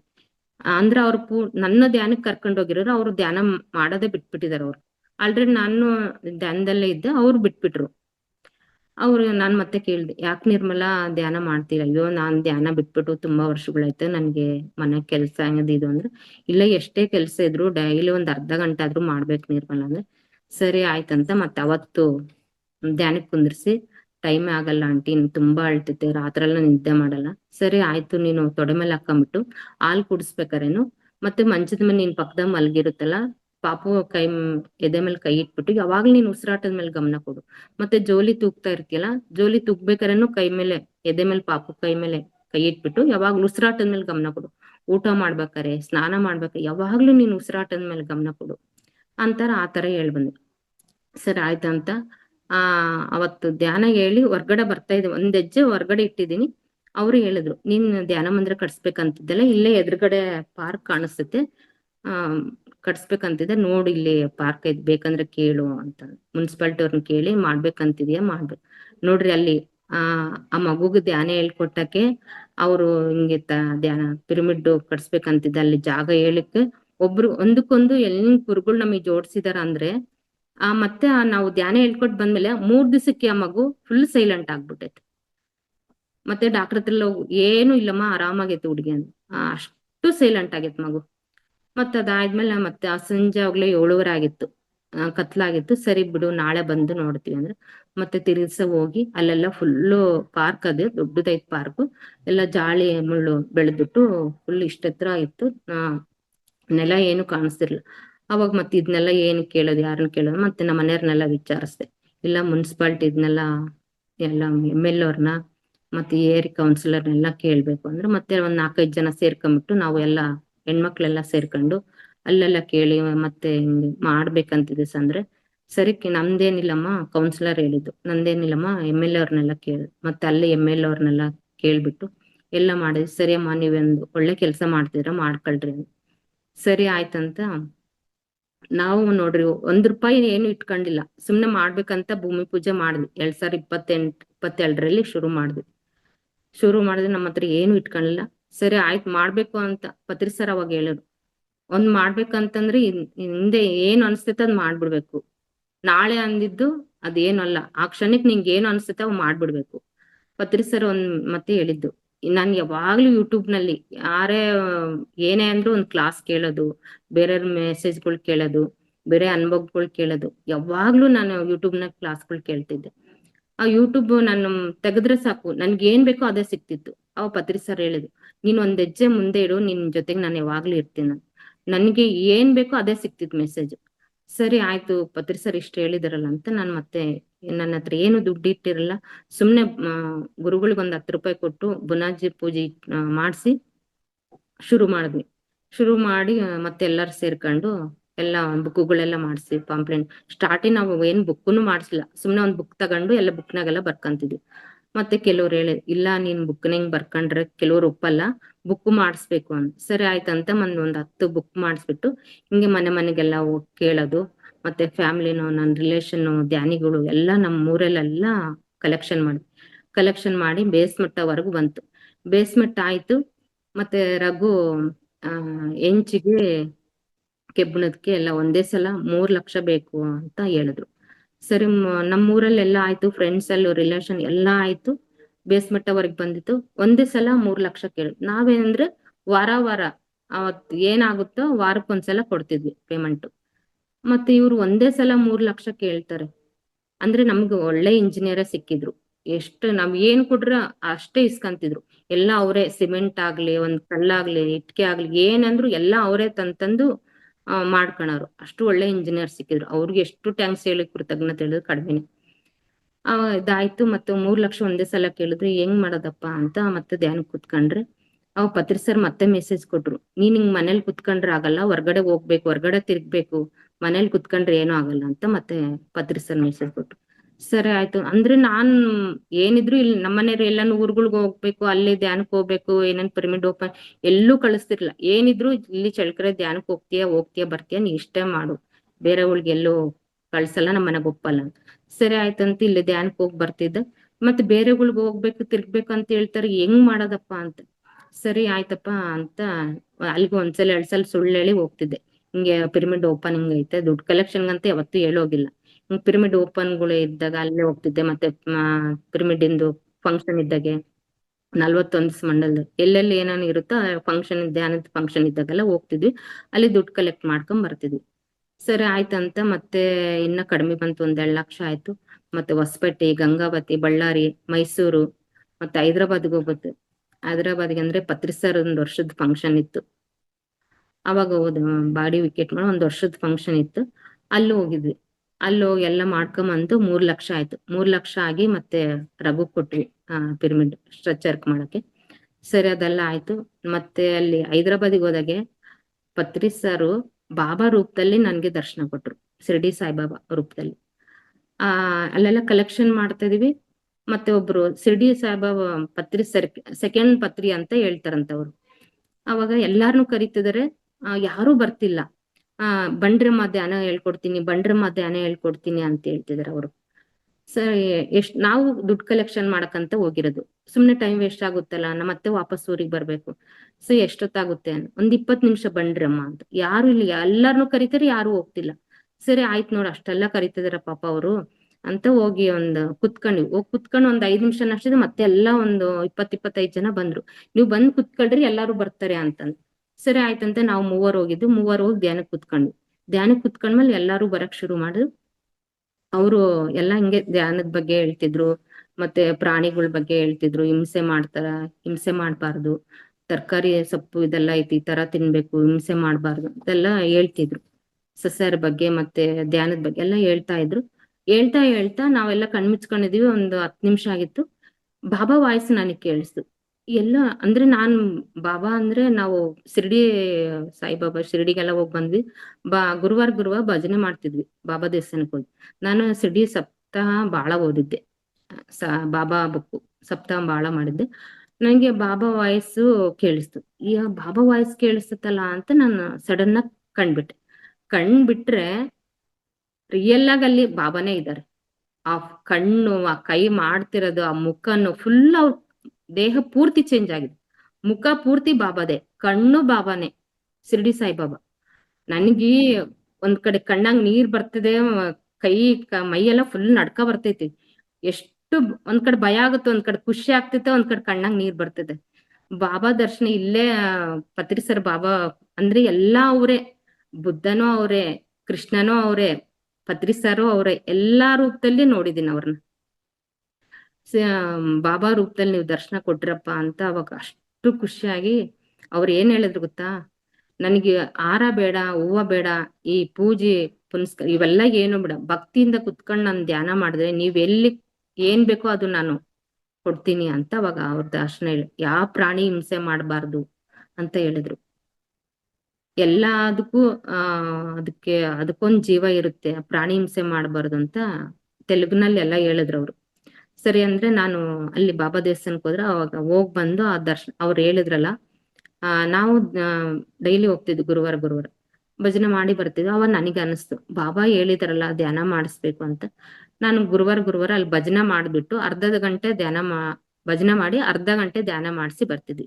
ಮತ್ತೆ ಆ ಕಡೆ ಪಿರಮಿಡ್ನವ್ರೆಲ್ಲ 4-5 ಜನ ಹೋಗ್ಬಿಟ್ಟು ಧ್ಯಾನ ಮಂದಿರ ಕಟ್ಸಿದಾರೆ ಕೆಳಗಡೆ. ಅಂದ್ರೆ ನಾವು ಸುಮ್ನೆ ಭಜನೆ ಮಾಡ್ಕೊಂಡ್ ಬರ್ತಿದ್ವಿ, ಯಾವತ್ತೂ ಧ್ಯಾನ ಮಾಡಿರ್ಲಿಲ್ಲ. ಅಲ್ಲಿ ಹೈದ್ರಾಬಾದ್ನಲ್ಲಿ ಅವ್ರು ದರ್ಶನ ಕೊಟ್ಟದ್ಮೇಲೆ ಅವ್ರು ಹೇಳಿದ್ರು, ಭಕ್ತಿಯಿಂದ ಯಾರು ನನ್ನ ಧ್ಯಾನ ಮಾಡ್ತಾರೋ ಅವ್ರ ತುಂಬಾ ಇಷ್ಟ ನನಗೆ ಅಂತ ಹೇಳಿದ್ರು. ಈ ಕಾಯಿ, ಹೂವಿನ ಕಡ್ಡಿ, ಹೂವ ಇದೆಲ್ಲ ನನ್ಗೆ ಏನು ಅಲ್ಲ, ಫಸ್ಟ್ ಭಕ್ತಿಯಿಂದ ಯಾರು ಧ್ಯಾನ ಮಾಡ್ತಾರೋ ಅವ್ರು ತುಂಬಾ ಇಷ್ಟ. ಹೌದಲ್ಲ ಅಂತ ಮತ್ತೆ ಅಲ್ಲಿ ಧ್ಯಾನ ಮಾಡಕ್ಕೆ ಶುರು ಮಾಡಿದ್ವಿ. 3-4 ತಿಂಗಳು ನಮ್ ಪಿರಮಿಡ್ ಆಗೋವರೆಗೂ ಡೈಲಿ ಗುರುವಾರ ಹೋಗಿ ಧ್ಯಾನ ಮಾಡಿಸಿ ಬರ್ತಿದ್ವಿ. ಅಲ್ಲಿ 5-6 ಜನ ಹೋಗಿ 1-2 ಟ್ರಿಪ್ ಎಲ್ಲಾರ್ನು 20 ನಿಮಿಷ ಧ್ಯಾನ ಮಾಡ್ಸೋದು, ಮತ್ತೆ ಅವ್ರ ನಿಬ್ಸ್ ಕಳ್ಸಿ ಮತ್ತೆ ಇನ್ನೊಂದು ಟ್ರಿಪ್, ಹಂಗ 2-3 ಟ್ರಿಪ್ ನಾವು ಧ್ಯಾನ ಮಾಡಿಸಿ ಬರ್ತಿದ್ವಿ. 8-9 ಗಂಟೆ ತನಕ ಅಲ್ಲೆಲ್ಲ ಮಾಡಿದ್ವಿ. ಸರಿ ಆಯ್ತಂತ ಮತ್ತೆ 3 ಲಕ್ಷ ಜೋಡಿಸ್ಬಿಟ್ಟು ಸ್ಟ್ರೆಚರ್ ಎಲ್ಲ ಮಾಡಿದ್ವಿ. ಅದಾದ್ಮೇಲೆ ಮತ್ತೆ 2024ರಲ್ಲಿ ಮತ್ತೆ ಓಪನಿಂಗ್ ಓಪನ್ ಮಾಡಿದ್ವಿ. ಎಷ್ಟು ಖುಷಿ ಅಂದ್ರೆ ಎಲ್ಲಾರು ನಮ್ಗೆ ಸಹಕರಿಸಿದ್ರು. ಆ ಕಡೆ ಪಿರಮಿಡ್ ವೀರಭದ್ರ ಪಿರಮಿಡ್ನವರು ಒಂದ್ ಹಬ್ಬ ಮಾಡ್ದಂಗ್ ಮಾಡಿದ್ರಿಲ್ಲ. ಎಷ್ಟು ವಿಜಯ ಅಂತ, ಮತ್ತೆ ಇನ್ನ ಗೋವಿಂದರಾಜ್ ಸರ್ ಅಂತ, ಶ್ರೀನಿವಾಸ ರೆಡ್ಡಿ, ಎಷ್ಟೊಂದ್ ಜನ ಇದ್ದಾರೆ. ಸುರೇಖಾ ಮೇಡಮ್ ಅಂತ ಎಲ್ಲಾರು ಸಂಜೆ ಎಲ್ಲ ಬಂದ್ಬಿಟ್ಟು ತೋರಣಗಳು ಕೊಟ್ಟು ಪಿರಮಿಡ್ಗಳು ಕಟ್ಬಿಟ್ಟು ಎಷ್ಟು ಅಲ್ಲೆಲ್ಲ ಹುಲ್ಲೆಲ್ಲ ಬೆಳೆದಿತ್ತು, ಗಿಡ ಎಲ್ಲ ಅದೆಲ್ಲ ತೆಗೆದ್ಬಿಟ್ಟು ಕ್ಲೀನ್ ಮಾಡಿ ಒಂದು ಹೊಸ ಮನೆ ಹಂಗ ನಾವು ಓಪನಿಂಗ್ ಮಾಡ್ತು ಆ ತರ ಎಲ್ಲಾರು ಬಂದು ಸೇರಿ ಅಷ್ಟು ಚೆನ್ನಾಗೆಲ್ಲ ಹೆಲ್ಪ್ ಮಾಡಿ ಅಷ್ಟೆಲ್ಲ ಚೆನ್ನಾಗಿ ತುಂಬಾ ಚೆನ್ನಾಗಿ ಓಪನ್ ಆಯ್ತು ಪಿರಮಿಡ್. ಅಷ್ಟು ಖುಷಿ ಆಯ್ತು. ಮತ್ತೆ ಪ್ರೇಮ್ನಾಥ್ ಸರ್ ಬಂದಿದ್ರು, ಪ್ರೇಮ್ನಾಥ್ ಸರ್ ಬಂದು ಓಪನ್ ಮಾಡಿ ಎಲ್ಲ ಆಯ್ತು. ಮತ್ತೆ ಹೋಗ್ತಾ ಇದ್ರು ಪ್ರೇಮ್ನಾಥ್ ಸರ್. ಅವಾಗ ಕೇಳಿದೆ, ಸರ್ ಹೆಂಗಿದೆ ಸರ್ ಪಿರಮಿಡ್ ಎನರ್ಜಿ? ತುಂಬಾ ಚೆನ್ನಾಗಿದಮ್ಮ ಪಿರಮಿಡ್. ಊಟ ಮಾಡ್ಕೊಂಡು ಹೋಗ್ತಾ ಇದ್ರು. ಅವಾಗ ಕೇಳಿದೆ, ತುಂಬಾ ಚೆನ್ನಾಗಿದೆ, ತುಂಬಾ ಶ್ರಮ ಪಟ್ಟಿದ್ರ, ತುಂಬಾ ಎನರ್ಜಿ ಐತೆ. ಈ ಪಿರಮಿಡ್ಗೆ ಅತ್ರಿ ಮುನಿ ಮಹರ್ಷಿಗಳು ಕನೆಕ್ಟ್ ಆಗಿದ್ದಾರೆ ಅಂತ ಹೇಳಿದ್ರು. ಯಾರೇ ಬಂದ್ರು ಇಲ್ಲಿ 21 ದಿವಸ 41 ದಿವಸ ಧ್ಯಾನ ಮಾಡ್ಕೊಂಡು ಹೋದ್ರೆ ತುಂಬಾ ಚೆನ್ನಾಗಿತ್ತು. ಮತ್ತೆ 41 ದಿವಸ ನೀನ್ ಧ್ಯಾನ ಮಾಡಿಸು ಅಂತ ಹೇಳಿದ್ರು. ಸರಿ ಆಯ್ತಂತ 41 ದಿವಸನು ಮಂಡಲ ಧ್ಯಾನ ಅಲ್ಲಿ ಮಾಡಿಸಿದ್ವಿ. ಅದಾದ್ಮೇಲೆ ಮತ್ತೆ ಪಿರಮಿಡ್ ಆದ್ಮೇಲೆ 1 ತಿಂಗಳಿಗೆ ಮತ್ತೆ ಯಾರೋ ಒಬ್ರಿಗೆ ನಾನು ಧ್ಯಾನಕ್ಕೆ ಕುಂತಿದ್ದೆ. ನಮ್ ಪಿರಮಿಡ್ ಎದುರುಗಡೆನೆ ಒಬ್ರು ನಮ್ ರಿಲೇಷನ್, ಅವರು ಬ್ರೈನ್ ಸ್ಟ್ರೋಕ್ ಆಗಿತ್ತು. ಬ್ರೈನ್ ಸ್ಟ್ರೋಕ್ ಅಂದ್ರೆ ಅವರು ದಾವಣಗೆರೆಯಲ್ಲಿ, ದುರ್ಗದಲ್ಲಿ, ಬೆಂಗಳೂರು ಎಲ್ಲಾ ಕಡೆ ತೋರ್ಸ್ಕೊಂಡ್ ಬಂದಿದ್ದಾರೆ. ಬ್ರೈನ್ ಸ್ಟ್ರೋಕ್ ಆಗಿ ಫುಲ್ ಬ್ಲಡ್ ಕಡಿಮೆ ಆಗ್ಬಿಟ್ಟಿತ್ತು ಅವ್ರಿಗೆ. ಬ್ಲಡ್ ಕಡಿಮೆ ಆಗಿ ಎಲ್ಲ ಕಡೆ ತೋರ್ಸಿದ್ರೆ ಅವರು ಆಲ್ರೆಡಿ ಅರ್ಜೆಂಟ್ ಆಪರೇಷನ್ ಮಾಡ್ಬೇಕಂತ ಹೇಳಿದ್ರು ಅವ್ರು. ನಾವೆಲ್ಲ ಮನೆ ಹತ್ರ ಹೋಗಿ ನೋಡ್ಕೊಂಡ್ ಬಂದಿದ್ವಿ. ಅವರು ಓಡಾಡಕ್ಕೂ ಶಕ್ತಿ ಇರ್ಲಿಲ್ಲ ಅವ್ರಿಗೆ. ಆ ಕಡೆ ಈ ಕಡೆ ಹಿಡ್ಕೊಂಡ್ಬಿಟ್ಟು ಓಡಾಡ್ಸಿದ್ರು ಅವ್ರಿಗೆ. ಓಡಾಡ್ಸಿ ನನಗೆ ಬೆಳಿಗ್ಗೆ 5:30 ಬೆಳಗ್ಗೆ ಸಂಜೆ 2 ಟೈಮ್ ಧ್ಯಾನಕ್ಕೆ ಹೋಗ್ತಿದ್ವಿ ಪಿರಮಿಡ್ಗೆ. ನನಗೆ ಬೆಳಿಗ್ಗೆ ಒಂದ್ 3-4 ಜನ ಕುಂತಿದ್ವಿ. ನನಗೆ ಅನಿಸ್ತು, ಯಾಕೆ ಅವ್ರಿಗೆ ಧ್ಯಾನ ಮಾಡಿಸ್ಬಾರ್ದು, ಒಂದ್ಸಲ ಟ್ರೈ ಮಾಡೋಣ ಅಂತ. ನನ್ಗೆ ಅವತ್ತು ಭಾನುವಾರ ನಾನು ಧ್ಯಾನಕ್ಕೆ ಕುಂತಿದ್ದು. ಮತ್ತೆ ಅವ್ರಮ್ಮ ಬರ್ತಿದ್ರು, ಅವ್ರಿಗೆ ಬ್ರೈನ್ ಸ್ಟ್ರೋಕ್ ಆಗಿತ್ತು, ಅವ್ರಮ್ಮ ಬರ್ತಿದ್ರು. ಅತ್ತೆ ನನ್ಗೆ ಈ ತರ ಧ್ಯಾನ ಮಾಡಿಸ್ಬೇಕಂತಿದೆ, ಕರ್ಕೊಂಡ್ ಬರ್ತೀರಾ ನೀವು? ಇಲ್ಲಮ್ಮ, ಪೂರ್ಣಿಮಾನ ಸೊಸೆನ್ ಕೇಳ್ಬೇಕು, ನೋಡೋಣ ಏನಂತಾರೆ ಅವ್ರು. ಸರಿ ನೀನು ಒಂದ್ಸಲ ಕೇಳು ಮನೆ ಹತ್ರ ಬಂದು. ಸರಿ ಆಯ್ತಂತ ಮನೆ ಹತ್ರ ಹೋಗಿ ಕೇಳಿದ್ವಿ ಅವ್ರನ್ನ. ಪೂರ್ಣಿಮಾ ಹಿಂಗೆ ಧ್ಯಾನ ಮಾಡಿಸ್ಬೇಕಂತಿದ್ಯಮ್ಮ, ಕರ್ಕೊಂಡ್ ಬರ್ತೀಯ? ಸರಿ ಆಯ್ತಕ್ಕ ಅಂತ ಕರ್ಕೊಂಬಂದ್ರು. ಸೋಮವಾರ, ಮಂಗಳವಾರ, ಬುಧವಾರ 3 ದಿವಸ ಧ್ಯಾನ ಮಾಡಿಸ್ತೀವಿ ಅವ್ರಿಗೆ. ಅಂದ್ರೆ ಅವ್ರನ್ನ ಮಧ್ಯದಲ್ಲಿ ಕುಂದಿರ್ಸ್ಬಿಟ್ಟು ಲಕ್ಷ್ಮಿ ಮೇಡಮ್ ಕರ್ಸಿದ್ವಿ. ಬಳ್ಳಾರಿ ಲಕ್ಷ್ಮಿ ಮೇಡಮ್ ನಾವು ಎಲ್ಲ ಒಂದ್ 16 ಜನ ಕುತ್ಕೊಂಡ್ಬಿಟ್ಟು ಮಧ್ಯದಲ್ಲಿ ಕುಂದಿರ್ಸ್ಬಿಟ್ಟು ಕ್ಷಮಾಪಣೆ ಕೇಳ್ಬಿಟ್ಟು ಯಾವ ತರ ಧ್ಯಾನ ಮಾಡ್ಬೇಕು ಕ್ಷಮಾಪಣೆ ಕೇಳ್ಬಿಟ್ಟು ಎಲ್ಲ ಅವ್ರಿಗೆ ಮಾಡಿಸ್ತೀವಿ. ಸೋಮವಾರ, ಮಂಗಳವಾರ, ಬುಧವಾರ 3 ದಿವಸ ಮಾಡಿಸ್ಬಿಟ್ಟು, ಸರಿ ಗುರುವಾರ ನೀವ್ ಹೋಗ್ರಿ, ನಿಮ್ದೇನ್ ಕೆಲ್ಸ ನೀವ್ ಮಾಡ್ಕೊಳ್ರಿ, ಹೋಗ್ರಿ, ಅವೇನ್ ಬೇಡ ಅನ್ನಲ್ಲ, ಹೋಗ್ರಿ. ಸರಿ ಆಯ್ತಂತ 3 ದಿವಸ ಮಾಡಿಸ್ವಿ. 3 ದಿವಸ ಮಾಡ್ಸಾದ್ಮೇಲೆ ಅವ್ರು ಬೆಂಗಳೂರಿಗೆ ಹೋದ್ರು, ಆಪರೇಷನ್ಗೆ ಹೋದ್ರು ಗುರುವಾರ ದಿವಸ. ಗುರುವಾರ ಆಪರೇಷನ್ಗೆ ಹೋದ್ರೆ ಅವರು ಒಂದ್ಸಲ ಚೆಕ್ ಮಾಡ್ಲಿಲ್ವಂತ, 3 ಸಲ ಸ್ಕ್ಯಾನಿಂಗ್ ಮಾಡಿದಾರೆ ಅವ್ರು. 3 ಸಲ ಸ್ಕ್ಯಾನಿಂಗ್ ಮಾಡಿ ಡಾಕ್ಟರ್ಗೆ ಅನಿಸ್ತಂತೆ ಇದೇನೋ ಅವ್ರಿಗೆ ಸ್ವಲ್ಪ ಇಂಪ್ರೂವ್ ಆಗ್ತಿದ್ದಾರೆ, ಯಾಕೆ ಸುಮ್ನೆ ಮಾಡೋದು, ಆಪರೇಷನ್ ಬೇಡ ಅಂತ ಹೇಳಿದ್ರಂತೆ. ಮತ್ತೆ ಹೊರಗ್ ಬಂದ್ಬಿಟ್ಟು ಡಾಕ್ಟರ್ ಹೇಳಿದ್ರು, ಇಲ್ಲಮ್ಮ ಇವ್ರೇನೋ ಸ್ವಲ್ಪ ಚೇತರ್ಸ್ಕಂತಿದಾರೆ, ಬೇಡ ಅನ್ಸುತ್ತೆ, 1-2 ತಿಂಗಳು ಬಿಟ್ಟು ಬನ್ರಿ, ಮಾತ್ರೆ ಕೊಡ್ತೀವಿ ಅಂತ. ಅವ್ರಿಗೆ ಎಷ್ಟು ಖುಷಿ ಆಯ್ತಂದ್ರೆ ಅಷ್ಟು. ಆವಾಗ್ಲೇ ಅಲ್ಲೇ ಇಲ್ದಾನೆ ಫೋನ್ ಮಾಡಿದ್ರು, ಅಕ್ಕ ಈ ತರ ಡಾಕ್ಟರ್ ಬೇಡ ಅಂತ ಹೇಳಿದಾರೆ ಆಪರೇಷನ್, ತುಂಬಾ ಟ್ಯಾಂಕ್ಸ್ ಅಕ್ಕ ಅಂತ. ನೋಡ್ರಿ, ಅವರು ಅಲ್ಲಿ ಬೆಂಗಳೂರು ಬಿಟ್ಟೋರೆ ಮನೆಗ್ ಬಂದ್ಬಿಟ್ಟು ಮನೆಗೂ ಹೋಗಿಲ್ಲ ಹುಡ್ಗ, ಸೀದಾ ಚಪ್ಪಲಿ ಹೊರ್ಗಡೆ ಬಿಟ್ಟು ಸೀದಾ ಪಿರಮಿಡ್ಗೆ ಬಂದು ಧ್ಯಾನ ಮಾಡ್ಕೊಂಡಿದ್ದಾರೆ ಅವತ್ತು. ಅವತ್ತಿಂದ ಮತ್ತೆ 1-2-3 ತಿಂಗಳು ಕಂಟಿನ್ಯೂಸ್ ಡೈಲಿ ಬರ್ತಿದ್ರು. ಇವಾಗ ಬರ್ತಾ ಇಲ್ಲ, ಇವಾಗ ಆರಾಮಾಗಿದ್ದಾರೆ, ಗಾಡಿ ಓಡಿಸ್ತಾರೆ, ಹೂವಿನ ಕೆಲಸ ಮಾಡ್ತಾರೆ ಅವರು. ಎಷ್ಟು ಚೆನ್ನಾಗಿದ್ದಾರೆ ಅವ್ರು ಅಂದ್ರೆ ಅಷ್ಟು ಚೆನ್ನಾಗಿ. ಅದೊಂದು ಮಿರಾಕಲ್ ಆಯ್ತು ಪಿರಮಿಡ್ ನಲ್ಲಿ. ಆ ತರ ಆಯ್ತು, ಅಷ್ಟು ಚೆನ್ನಾಗಾದ್ರು ಅವರು. ಮತ್ತೆ ma'am recent sir. Ma'am sorry, ಇನ್ನು ಎಷ್ಟೊತ್ತಾಗ್ಬೋದು ಮ್ಯಾಮ್? ಧ್ಯಾನಕ್ಕೆ ಸಮಯ ಆಗ್ತಿದೆ.